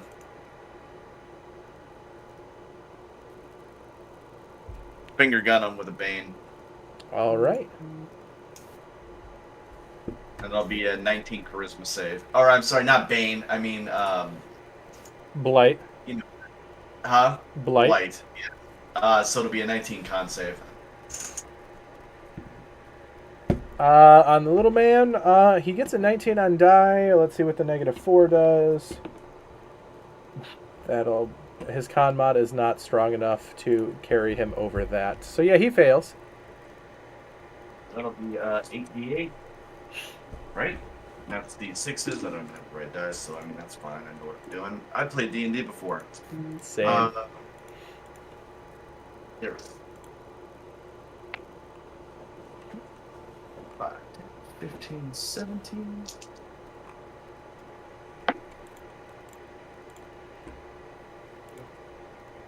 Disgusting. I had 2 1s on that one. 17, 19, and a 2, 21, 25 points. That's horrible. Horrible. 25 points. All right. Anything else? Profoundly upset with myself. All right. Nope, that's it. So Willow, yeah. your turn, Willow. Okay, who's still up? The human who is on sticks, and the 2 spider demons are. However, one of them is still sleeping as no one has touched him yet. Okay, the spider demon, let's see, that's a 21 Yep. and a 19. Both Do they will both hit. hit? Yep. You Okay, crack great. into the chitin twice with the your hand axe as it returns to your hand Okay, each that's time. a total of 11. 11 and points. Sick'em Bob. Bob goes through, tries to sick. Does Bob sick? Yeah, just checking now. 20, dirty 20. Bob Wilch sick. Good God, what is going on, Bob? He heard that you wanted to that- improve him, and he didn't want to go through that. Yeah, that's 11 points. 11 points of damage. nice. All right, solid turn. As it's still alive, as you see the chitin crunching down. Luckily, Bob is mechanical, so no ill effects from biting it. Next up is its turn. Oh, Bob is shaking it. It's going to look at Bob in front of it, and it is going to start like trying to bash Bob on top of the head to get free from it. That is 6. Probably not to hit, an 11 to hit. That does not hit. Bob's a 15. The next one is going to hit with a 16. Okay. So the trident ends up hitting.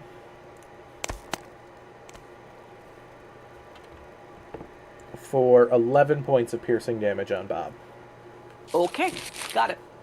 As it's just screaming in agony as Bob is just tearing into it. Nathaniel, your turn with Solace on deck. Is the spider in front of me still alive, or? Yes, he is not doing great. However. Alright, I guess I'll just go in to attack him. Well, Okay, sounds good. 18 to hit. 18 is AC. That'll hit. Oh. Okay. I'm going to make that nothing. I'm just going to attack it because it sounds like he's almost dead. He's getting really low. That's 11 damage. I'm going to attack again. 11 points. Yeah, you crack into him once again. He's getting lower and lower. That's 15. So 15 will miss, unfortunately. bonus action, Bardic Inspiration to Pyromancer. Alright, Styx, you feel a bolster. And I literally look over at you, I point at you, and I just do a little dance move as I go back to fight the spider. For me, that's a D8 to any ability check or any of that stuff. Okay. Perfect. Alright, anything else there, Nathaniel? No. Alright, Missy Salas, your turn. Okay. Yeah, I wasn't smart. So Solas is gonna throw the Yokwa at the big one, and going to get. The big one is completely gone at this point. It is hit spattered all over the place. Oh! Hit the spider demon that the others have been hitting. Yep, This Spider man is Demon. mine. I've been continuously attacking this spider, and I keep getting below a 10 on my rolls. That will do. That's a 22. 22. 22 will hit. As you just throw your... Normally you're used to like stabbing and slashing with your Ilkwa. You just look at it, you're like, wait a minute, this is a thrown weapon, as you just yeet this thing right at the demon. To far more efficiency than any other time you've used it before. That'll be 6 points of yeet damage. 6 points of yeet as it cracks in. That's not magical, right? That is non-magical, but Doesn't seem to do as much as you'd like. Yeah, I forgot that it was concentration, so now I'm kind of wimpy. But Corvus has magical damage, and he's gonna roll 20. Direct to 20.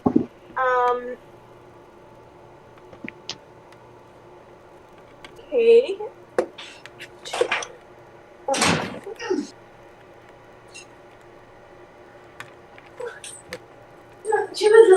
8, 9, 10, 11, 12, 13 on the first one. And does a 19 hit? 19 hits. Yep. 11, 12, 13, 14, 15, 16, 17, 18 on the second. Alright, that is enough. In a hissing pop, it starts melting as it melts down into this black ichor all across the floor. I got it. That was me. I got this one. Salas, Wait, anything what? else? As Nathaniel claims your kill. Is anything else still alive? Yeah, there is the human man and the sleeping spider demon. But the human man is being claimed by Styx. Sure. Bardic Inspiration to Styx. Okay. And glaring Styx already has at it. this I Already already has have. Bardic. I already have Inspiration. Bardic. Well, rude. I'm just Give it to saying. Baxton. I already gave one to Baxton, but he didn't use it. Oh. Give it to Owen. Give to Owen. Okay, one for Owen. Okay, I'm gonna glare at this other bard who just claimed my kill. I'm like, really, dude? Like, is that what we're gonna do now? I pick up the weapon. She thought, see, it's mine. I stabbed it. What? So next up, Styx. What are you doing, my friend? Okay, this man was bloodied after my first hit on him, and then he got blighted and also burned a little bit more. Is he looking real messed up now? He's looking real messed up. Are you doing what I think you're doing? Yeah, Styx is going to take out a little bottle rocket, look the man in the eyes, and go, I am going to give you a moment to think on what you've done and the words I said at the start of this. I really want to impress upon you the mistake you have made. He just looks at you. It's been 18 seconds, not 5. And then he lights the bottle rocket and points it at the man, and I need to make a Constitution saving throw. Oy. That fails. Okay. He just had to get that one last bit of Stark on you. Yep. I hope it was worth it. That is going to be 32 points of fire damage, ignoring resistance. That detonates him. Yep, so since he's reduced to 0, his body makes a high-pitched whistling noise as it sails through the air. He just sends it straight up, because he doesn't want to hurt any of the buildings or anybody. Just sends it straight up into the air, and the man explodes like a firework full of viscera. Yeah. Let's get out of here. Let's get out of here. Guards are definitely going to see that. Question. What should we do about the other one that... Wait. Everyone circle up around it, start ganging up and stabbing down. I mean, should we call the guards? Because, I already have. Technically not out of initiative yet, so it'll depend on what Ken's. If you guys want to all just sort of gang up on it, it's not waking up until you guys touch it for another 3 to 7 more rounds. Yeah, so let's just finish it off. And you Besides, probably know that leaving a demon in the middle of Waterdeep streets is probably not the smartest idea. Besides, I want its insides. you can't have its insides! You can't stop me! You're not my real mom! So you guys crush this thing down. There's a lot of black ichor all over the ground here. Sort of bubbling and hissing a bit about... Does Styx know about ichor? Roll me a Arcana check. An Arcana? I'm really good at those. That is a 19. Styx knows of them. He has heard of the legend of... Be it legend or infamous legend of Yorl and his circus of bizarre spectacles. Styx immediately makes eye contact with like the nearest person in the group and goes, "Things are about to get real weird," and he just takes up a handful of the ichor and shoves it into his mouth. What the? So you look Solace directly in the eyes, and you just a Pooh Bear honey-like hand right in your mouth with the ichor. What? What? What? I know. All of a sudden, you guys just see his eyes grow a bit larger, and they become beacons, essentially flashlights, filling a 15-foot cone with dim light when they are open. They just start glowing. Oh my gosh. Delightful. I'm sorry, could you repeat that again? Yes, so his eyes become beacons, filling a 15-foot cone of dim light when they are open. So he has 2 flashlight eyes now. But he can't turn them off. Is there any ichor left? There's a lot of ichor around here. I take some. Immediately after seeing that, I take some. Yes. I'm a good influence. I'm gonna pull out my sending stone. I'm like, Godric, everyone else is eating demon blood. I need a second opinion. Should I do it? So, for you, Nathaniel, you just sort of take a gobbet as you follow suit of Styx, the best of influence in this situation. All of a sudden, you're sitting there, and so one tooth, your canine on the bottom, and your canine on the top, both sprout out into tusks going the opposite direction. Delightful. So you have one going up by your nose, and the other one coming down by your chin. Solace, in response, I real quick just give like a one big sniff, and I pull out my tooth. I pull off like a piece of chicken. I'm like, how long has that been there? Solace, you get response from Godric saying, basically, is it killing them? Is it helping them? What's the situation here? They're growing odd extremities. Like, not I stabbed myself in the nose.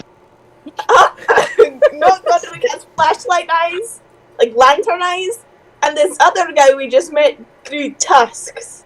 That doesn't sound like a bad thing. Should I do it? If you're wanting to do it, go for it, kiddo. Just be safe. Kiddo? I think I'm gonna put some in a flask for you.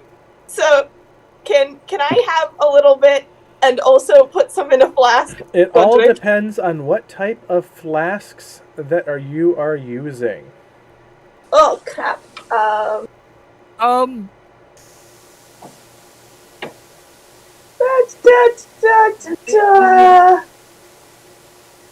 I mean, I think I'm.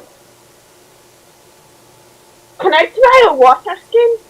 I mean, I don't think it'll work, but Solus doesn't know that. Styx himself is going to stop you and be like, hold on, just.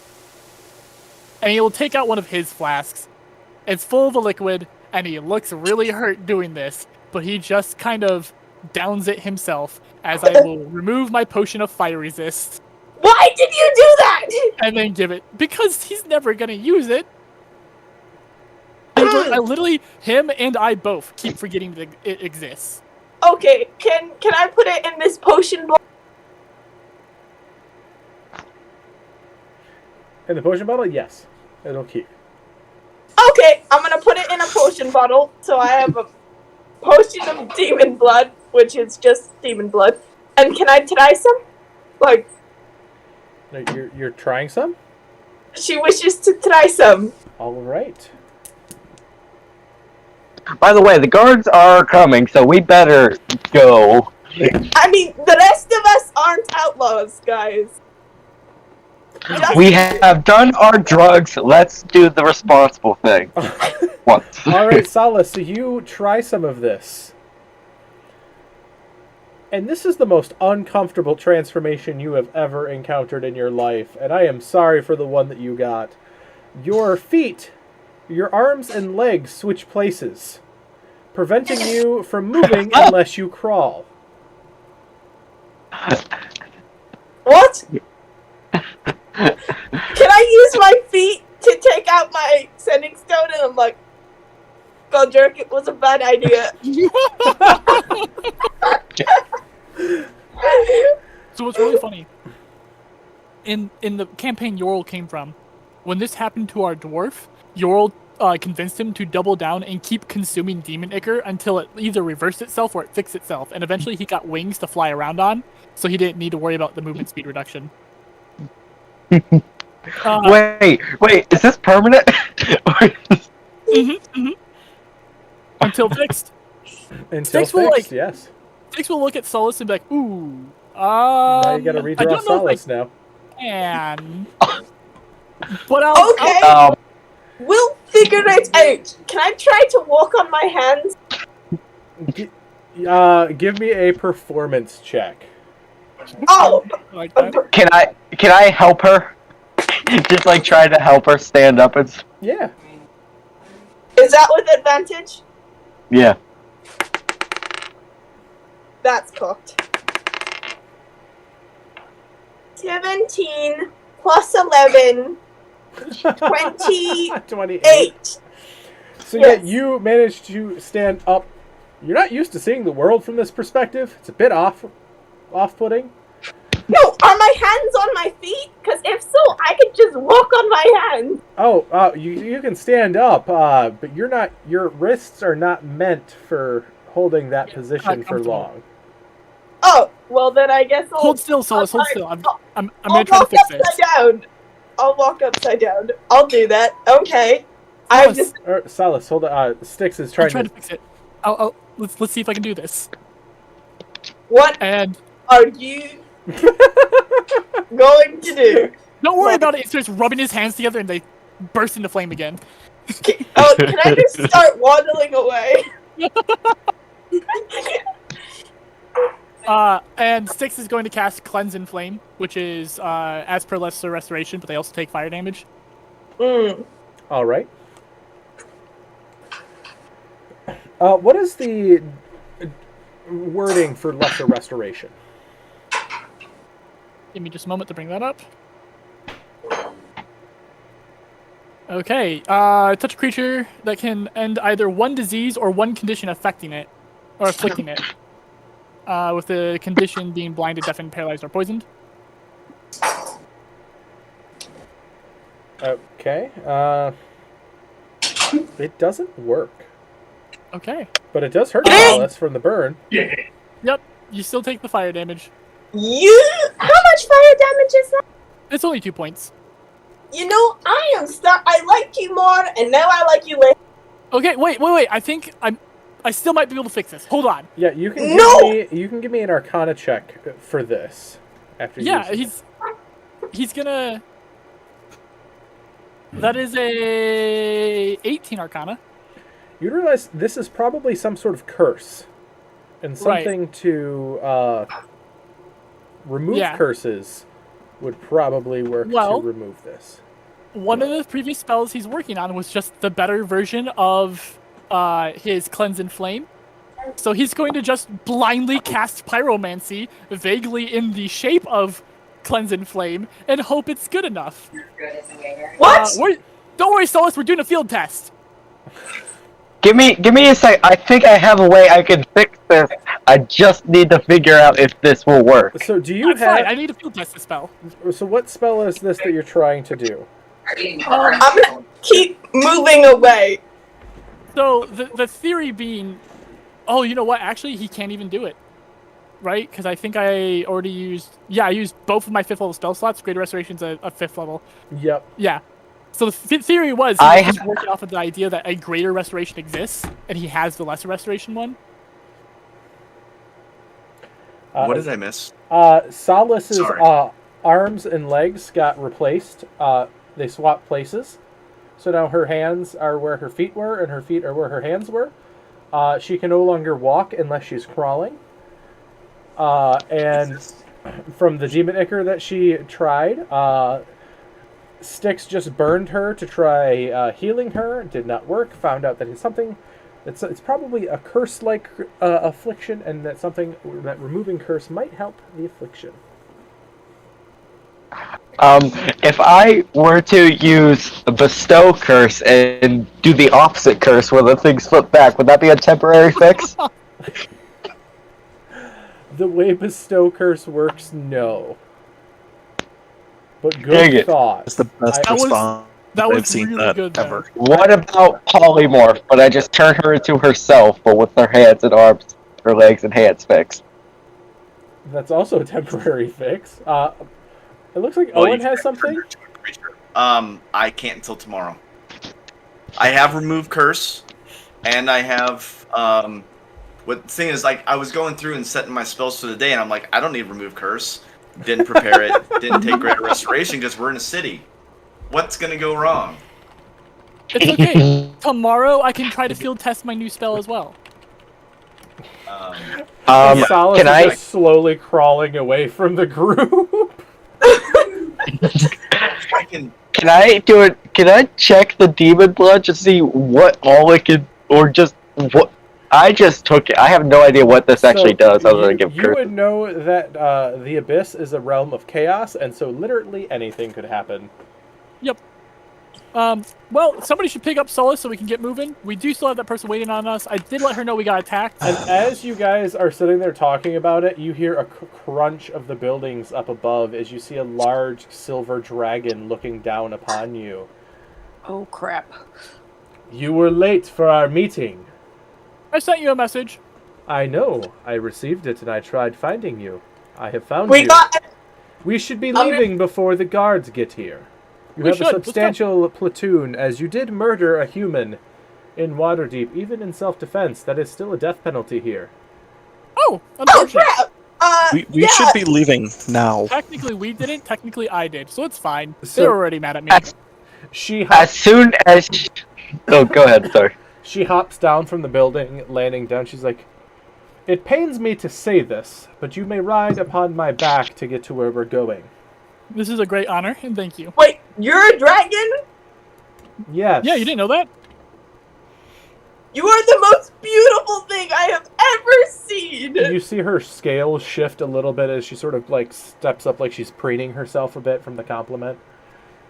Please, I do not wish to be standing in this filth any longer. Let's go. So you guys climb on the back. Nathaniel, was there anything less that you wanted to do? Not anymore. I was going to do something then, but now we're on the dragon. We're about to leave, so I'm good. All right.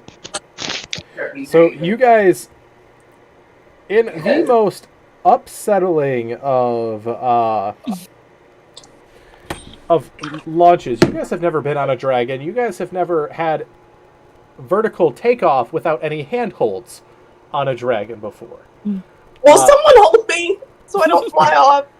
6 will hold you. So the first initial launch is really rough. You guys start you lose your thing, you lose your balance, you lose your stuff. However, a magical comfort just sort of comes down around you guys and holding you guys in place. As you hear her say, now, this should be a bit more comfortable for everyone. I'm projecting a field of magic that will help you not fall to your death along the way. We have many miles to cover. I have featherfall. I would survive. I have featherfall. I would survive. From what I've heard of this group's antics, I assume most of them have featherfall after the castle incident. Yeah. Yeah. Yeah. They did get thrown from a floating castle that was going very fast across. Baxton died. Just, I am 100%. I will be the very first person climbing on that back and then completely asking her if she knows my best friend Bahamut. Just kind of rep that back. I had to run out because the 5-0 just came in. Sure, I had to make sure they caught this individual. Say that again? What happened? You retconned? Yeah, just that, I don't know if you saw chat or not, but, no, yes, it's retcon that I would be the first person running up on the dragon because I will definitely want to make sure she knows Bahamut, my best friend, and, that's it. Let's dragon. That's all. And I'm not sure where we left off at. I'm sorry. No, you're totally fine. Because I've been having Discord on full screen while I'm running, so it looks better on the streaming side. It doesn't pop up the notifications for chat so I don't get a chance to check it as often. It's a DV, and then a domestic disturbance issue going on right now. So hopefully they get the person. They literally just did. Good. It's running around without a shirt on, so Keep it classy. Keep it classy. All right. So, you guys have yet again thwarted another ambush meant for you guys quite well that time. Ran away from a potential murder charge and got out of the city. The first day, you see the miles stretch past faster and faster as you guys fly at a speed none of you have ever experienced before. The ground blurs underneath you as you see what it feels like to fly in the clouds like a dragon. Willow is whooping. Large, majestic silver wings beat and propel this majestic creature faster and faster. At certain points, she does slow down, talking to you along the way. At the parts where she slows down, it's to make a point, to show you the carnage and the wanton destruction that the cult of the dragon has been inflicting upon this world, upon the countrysides, upon the villages. You see village after village leveled, destroyed. No survivors. Only smoke and rubble. You see telltale signs of draconic raids. Of things better left forgotten. You barely see any towns that have been unmarred by the dragon cult. A few here and there are, but the ground is terrifying in the carnage. As night falls, she pulls off towards a lone mountain. Wooded Alps, or wooded summit all about it. She sits down and sort of shrugs you guys off as she assumes her human form once more. You see the beautiful silver-haired woman, silver eyes, sort of shrug out of her form, only to look down, blush slightly, and rush behind a tree to get dressed, as her transformation does not carry over clothes. I have some clothes if you want some clothes. I have lots of clothes. I have this winter gown that you would look stunning in. Like, she comes back around the corner, readjusting her shift that she was wearing. She's like, sorry about that. I'm not used to having fellow travelers with me as I travel.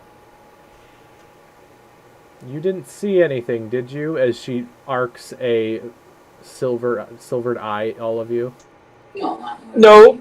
Like, honestly, it's too bright out here for me to see a thing. You know, these elf eyes.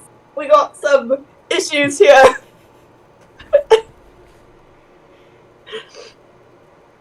I was not even looking. Do I have to check? Six looks up from his book. What? She's not looking for like a bluff or anything. She knows that you guys seen it. It was just sort of for her, like, Dignity. Yeah. Okay. But so she's just sort of looks. She's like, so. Thank you for coming post haste to this meeting as well.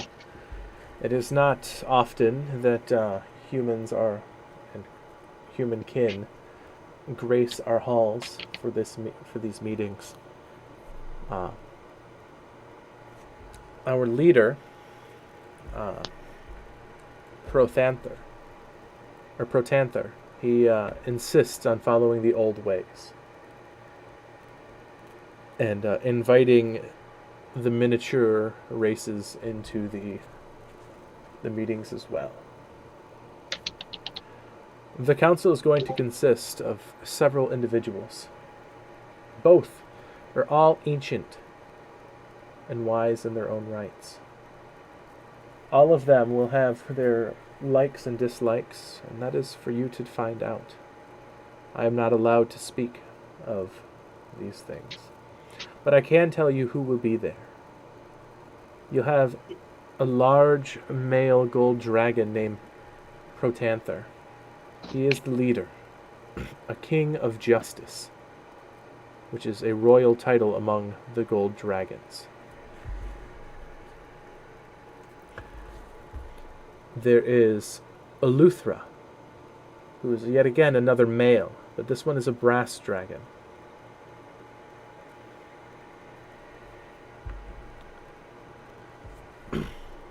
There is myself. My name, my true draconic name, I don't believe any of you would be able to say.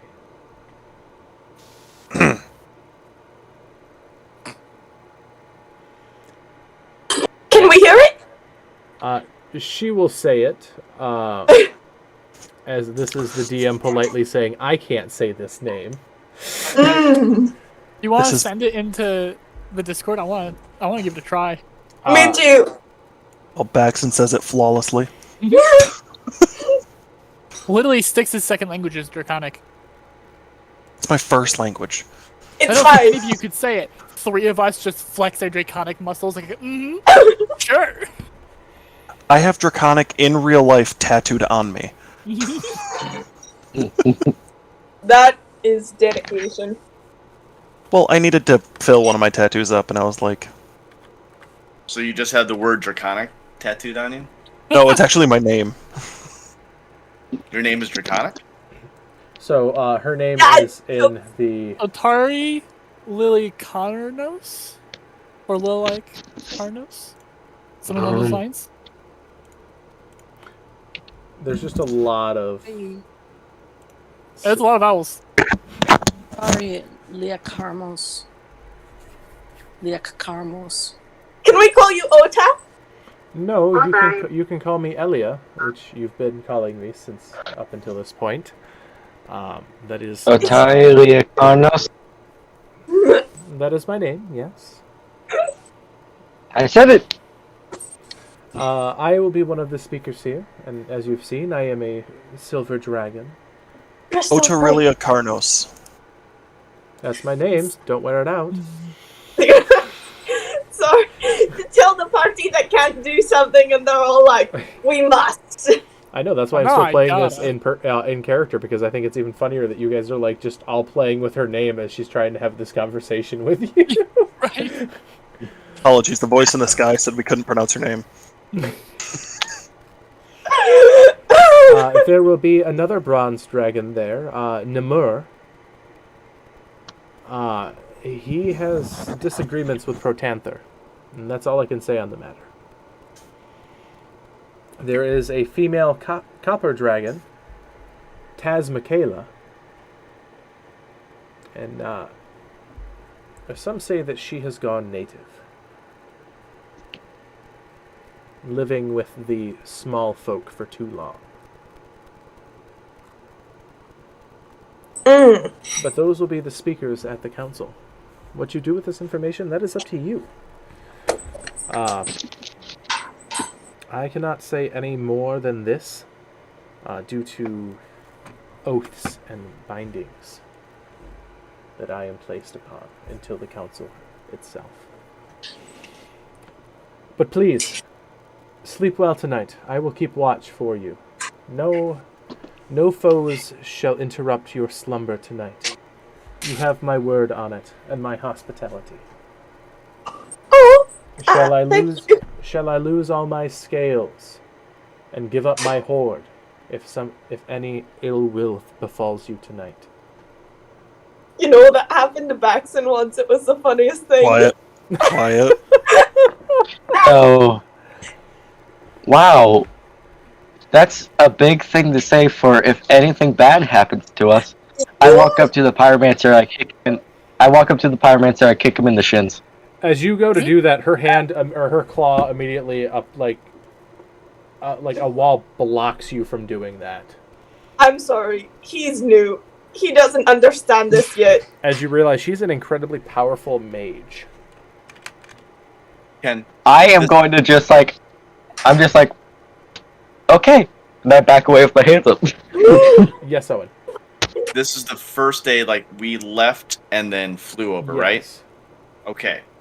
So I'm gonna burn 2 5th level spells. Okay. Legend lore. Okay, on what? First one's gonna be on Protanthar. I thought that only worked on items. You can name or describe a person, place, or object. Okay.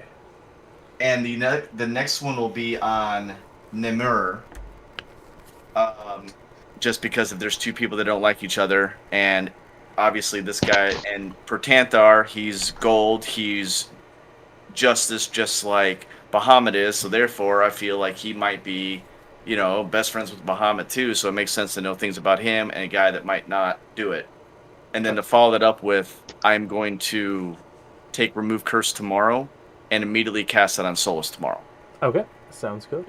So, for your first legend lore, luckily, it thought about this for this writing. I love the original books because they actually thought of things. So you get from your first legend lore that Protanther is the leader of the council, a former king of justice, a royal title among dragons. Emphasis on the former king of justice. He does not care for humanoids, particularly humans and elves. Though he sees both good and bad in lesser races, he believes that their capacity for attaining great power despite their physical limitations makes them dangerous. For all of their capability, humanoids have little time to learn the wisdom to direct that capability. The Gold Dragon knows that many of the world's most blighted creatures descend from humans who bargained with dark forces for power, including Yuan-Ti and Tieflings. He considers the cycle of failed human civilizations across Faerun as a sign of a quintessential flaw in human nature. Moreover, be he right is back. quick to point out that humans make up the majority of evil archmages and liches, including Samaster and Zastam. Even though and I can't give you any more information along that because that'll spoil adventure. Protanther, though can appreciate that the crimes of the humanoid races are usually directed against each other, he knows that the short lives of many humanoids mean that they might not even recognize their own evils and can see this shortfalling. The elves, however, live for long years and possess great knowledge, and have used that knowledge to the detriment of dragonkind in the past. It was the elves who shaped the magic of the Dracoridge mithril, causing dragons across Faerun to go mad with rage. You get the fact that he is very racist towards elves. Yeah, so it seems like, he holds both, like, a little, like, he wants to hold both accountable for their actions over the many, many millennia that he's been alive, but he holds elves to more of that because they've been alive for so much longer. Humans, maybe not so much because of the fact that they don't live as long and may not realize that their actions are kind of compounding on top of the other. Yes. Okay. And then That's really lucky I'm a halfling. So I wanted to... And then Namor as well. Yes. And the reason why I wanted to cast Legend Lore is because I have out-of-character knowledge on Pertanthar, because I actually used him in another character's backstory. So I wanted to make sure I could use the knowledge that I had on him. Okay. In this. Yeah. Where did you find him to have him as the backstory? I will tell you after. We're still streaming, right? Yeah. I'll tell you after that. Okay. So the Legend Lore and Namor,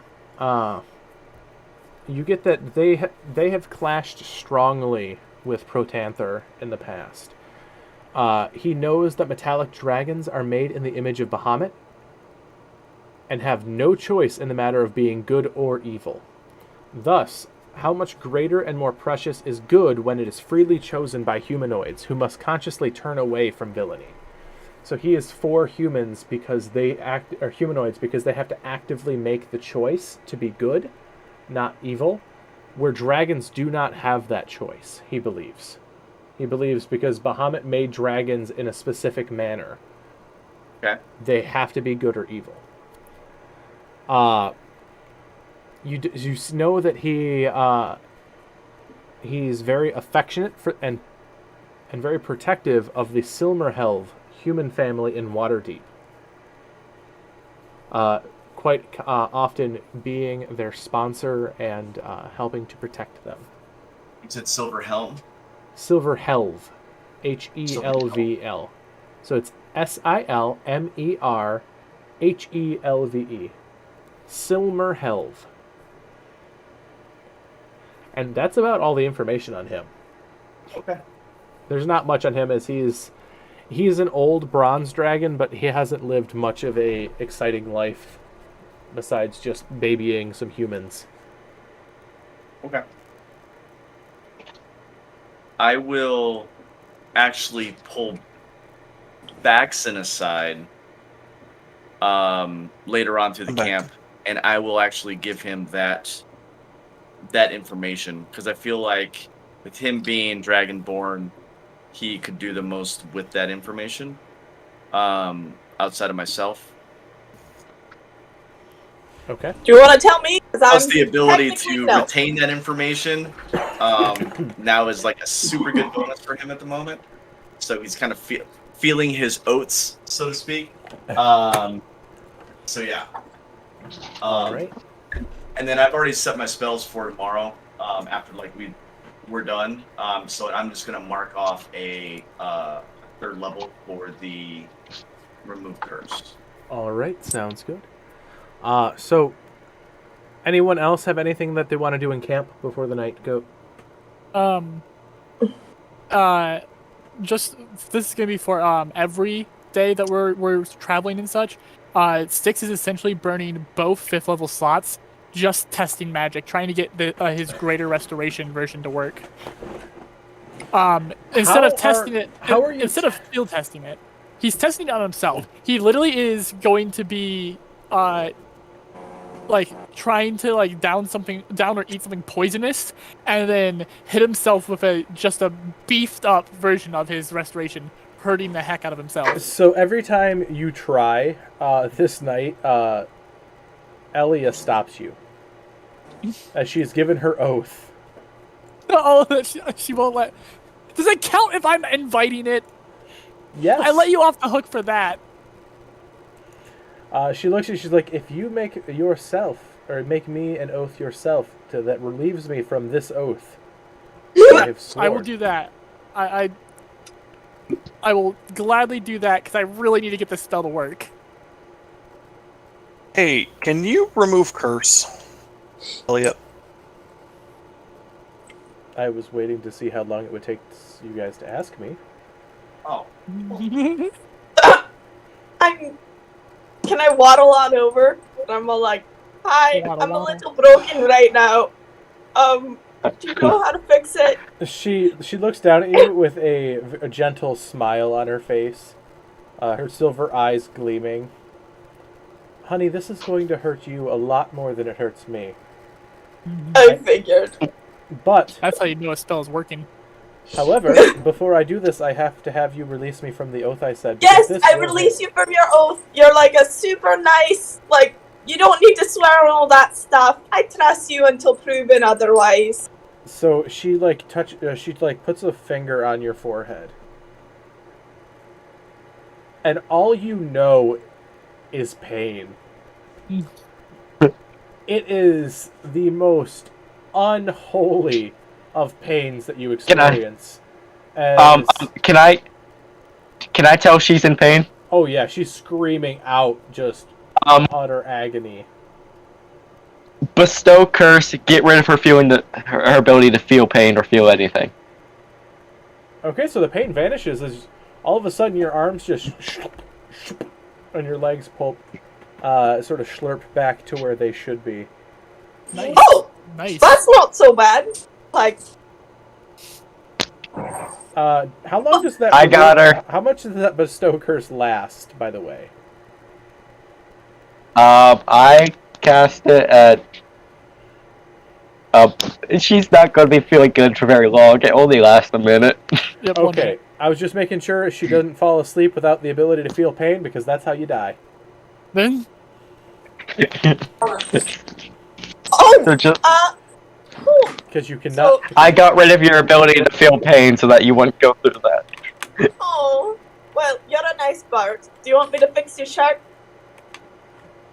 Fix my what? Your shirt! Your shirt! That you were Yes, wearing! yes, Okay. yes, please.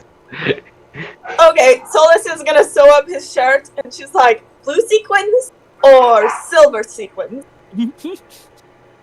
Silver. No, or backs and Still. sequins. Back to, no, we I'm do have saving- backs and scales. You do have I'm backs. saving those for something special. So, I Oh, guess no. I'm gonna talk I to don't Aaliyah like for after I take my 4 hours of sleep. So, Okay. And yeah, Styx does make the oath so he can test the spells on himself. Okay. She even helps you point out really poisonous mushrooms to try. Delightful. So the first one she gives you takes about 20 minutes for the effects to hit you. And God, this is awful. You immediately feel like you have to evacuate both ends at the same time. ow.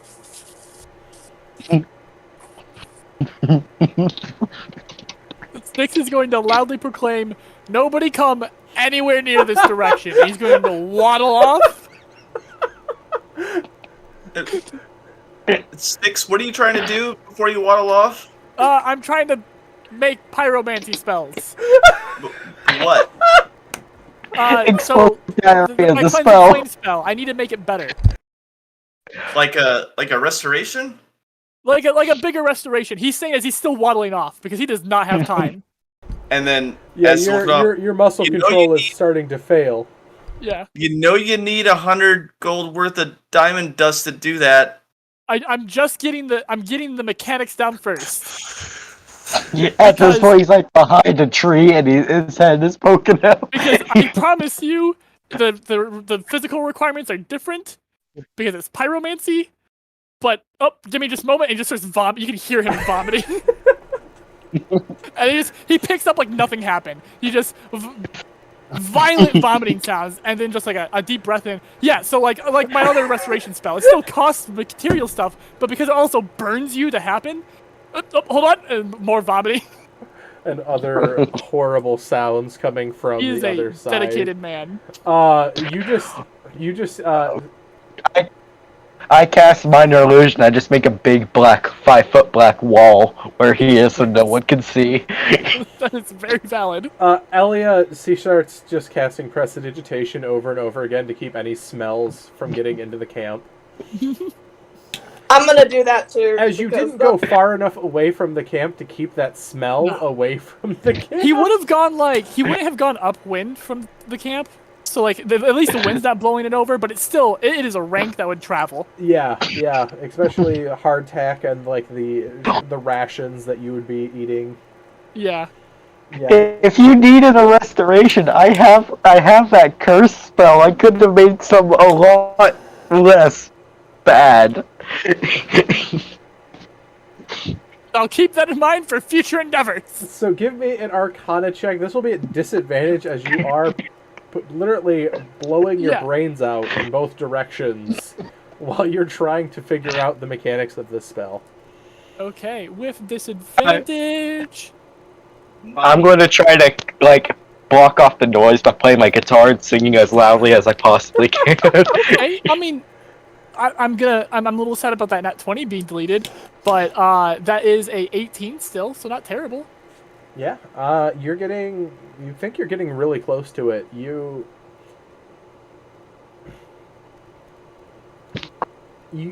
get at least the matrix of what you're looking for in the fire. Yeah. What are you thinking the detriment is going to be for this spell? So I'm thinking that because of the way Styx is going about this, without because normally he will go to a store and just buy a pile of spell components and then just keep going until it burns up something that would be needed. He's doing this empty-handed, so I think what's going to happen is, on top of the detriment of the usual fire damage that would be assigned, it's actually just going to do even more fire damage because the spell requirement, the material component, is burning up the person. If that could work. And I was thinking into the double digits for fire damage here. Yeah, because your first one is the lesser restoration is how much? It's 2 fire damage because that's the level of the spell. But I was thinking bare minimum 25 to 30 for fire damage. It's overriding a gold cost, so I feel like it should definitely be a little high. Yeah, I can see that. I'd say even or odds? Evens. Okay. So so about 35 points of health it'll burn away. Okay. To bypass that gold cost. Okay. If you have the materials for it, like the gold dust, you can lower that cost. Okay. Like if you have the materials on hand, it'll burn those up. But if you need to in a pinch, you figure out you think you can make it work. It at least stops your stomach from detonating as difficultly as it was. Awesome. And you said I'm still figuring it out. I don't actually have it yet? Yeah, no, you're still having gastrointestinal issues from this. Okay, it's awesome. just slightly less, as you're now extremely burnt as well. Yup. I mean, that's nothing new. As you will take the 35 points of fire damage while you're trying to test this.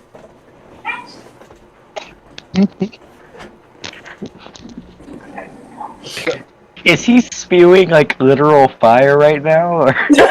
And it ignites on the way out. It turns into that as he's trying to figure out the spell. Like he's trying to cast the spell while he's vomiting.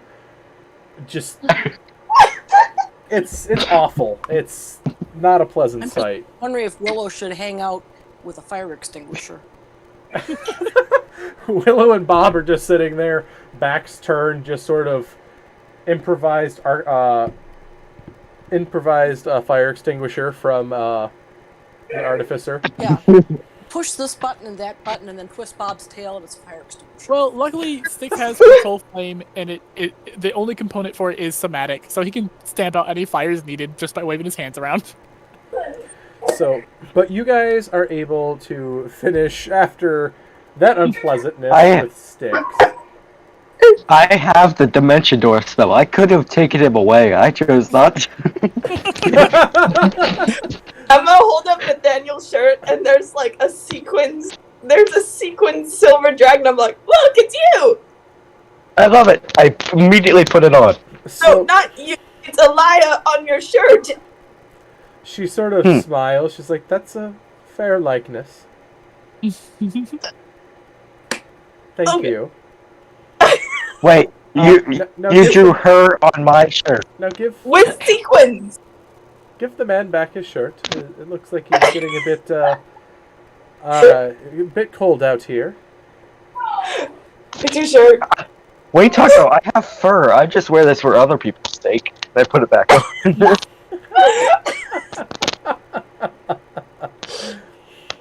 I forgot you were a centaur. 100%. I forgot you were a centaur, or not centaur, satyr for a minute. Yeah. Satyr. But I paid way too much for my satyr cert for Adventures League. Oh yeah, especially being that you've stopped doing Adventures League. Yeah. Okay, let's all ignore what's going on behind that tree and that weird black block, and let's go to bed. Anything else there, Owen? You look like you got something. Before we go to bed, I am going to, and after Solus is done knitting the shirt up and getting that taken care of, I'm just going to walk over to her. What was that? Both my hands on her shoulders and look her just eye to eye. And just for a moment, I just have full, like, clarity in my eyes and just say, you know, that's really, really good that you did earlier. And I'm very proud of you. And I think Corbus would be too. And then eyes kind of go back over with like a little bit of, you know, his normal, just not really all the way there, and just turn around and walks away. Try to ignore the violence. Like, you just got the "I'm proud of you, Dad" moment.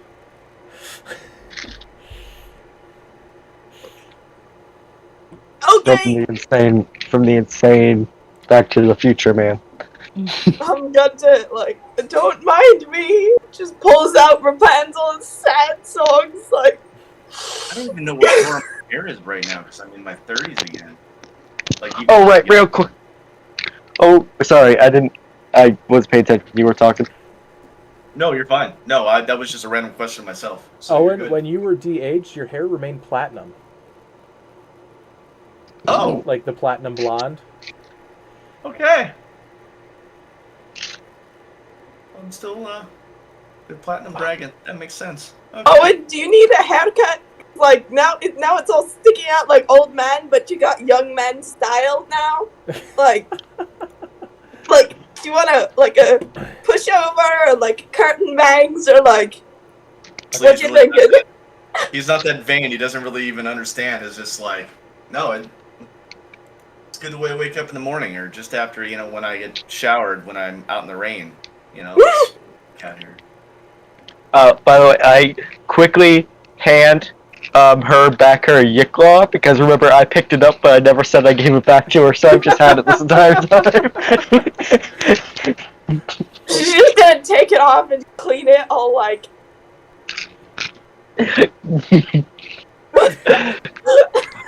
Since I'm a satyr, I just jump as far away as fast as I can. Over and over again. No, it's not threatening, it's just scornful. That's threatening to me. I say from 10 feet in the air. Okay. He says with enough personal experience from tomatoes being thrown at him and from...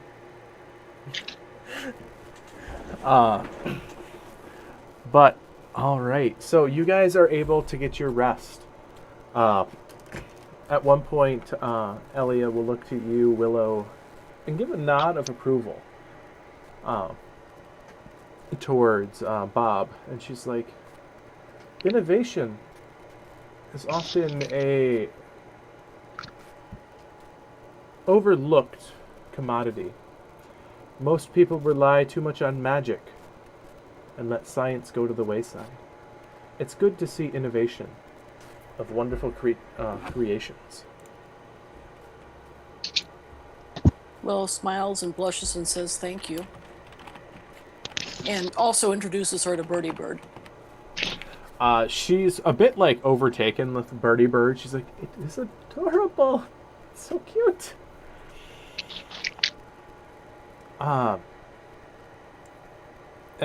So she'll actually talk to you a bit about Bob that night as everyone's going to bed. And she'll be like, have you tried this and this? And she'll talk a bit of mechanics with you. She's like, I've dealt with people before with artifice and stuff like that.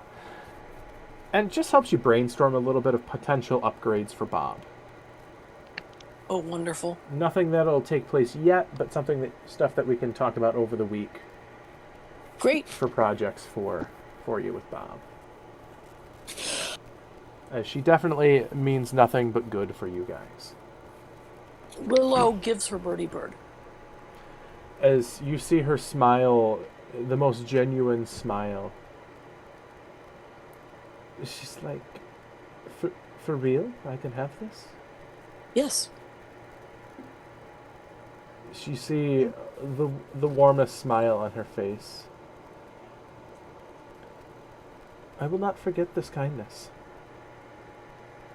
It is my pleasure, lady. You can consider me a friend. And I will do my best to help you at this council. For what role I can play. And with that, this is where we are going to end for the night. As you guys rest for the night. An ancient silver dragon watching over you as you rest. Most of us, because some of us had to break the oath. Yeah. Well, we had Okay. a counter oath. 2 things. Number 1, Ken's lady voice is so funny. I have too deep of a voice to really do. I've been told similar things, that the voices I do for female characters is just really funny to listen to. And also, I love Willow and Elia. That's so... Yeah, it's So very sweet. soft. It's the It's fuzzy amazing. feels inside my heart. I found it personally funny how he was just like, you are feeling the greatest pain you felt in your entire life. He was like, no, you don't. No, you don't. Not anymore. The other Ah. voice that makes me laugh, that I do way too well, that my girlfriend has actually banned me from using whenever she's in the area, is the fabulous bard voice. Oh, Can you? What is this? Please. Yes, please. What is the fabulous bard voice? That is just so magical. Like, it is just way too awesome. Please do that voice forever. I did one of the few times my girlfriend played D&D with me, I was given a bard with like the most like fabulous like, oh god, I forgot I didn't end the stream before doing that. The fabulous bard voice. Luckily, there's It's only 2 Lola. people watching, and that'll be recorded for all time because it goes on to YouTube. I'm gonna have to go to YouTube and watch these streams, so I have any idea what is going on. And the people in the chat are more than willing to help you catch up too with that. Tell their story. But thank you everyone at home for watching. It's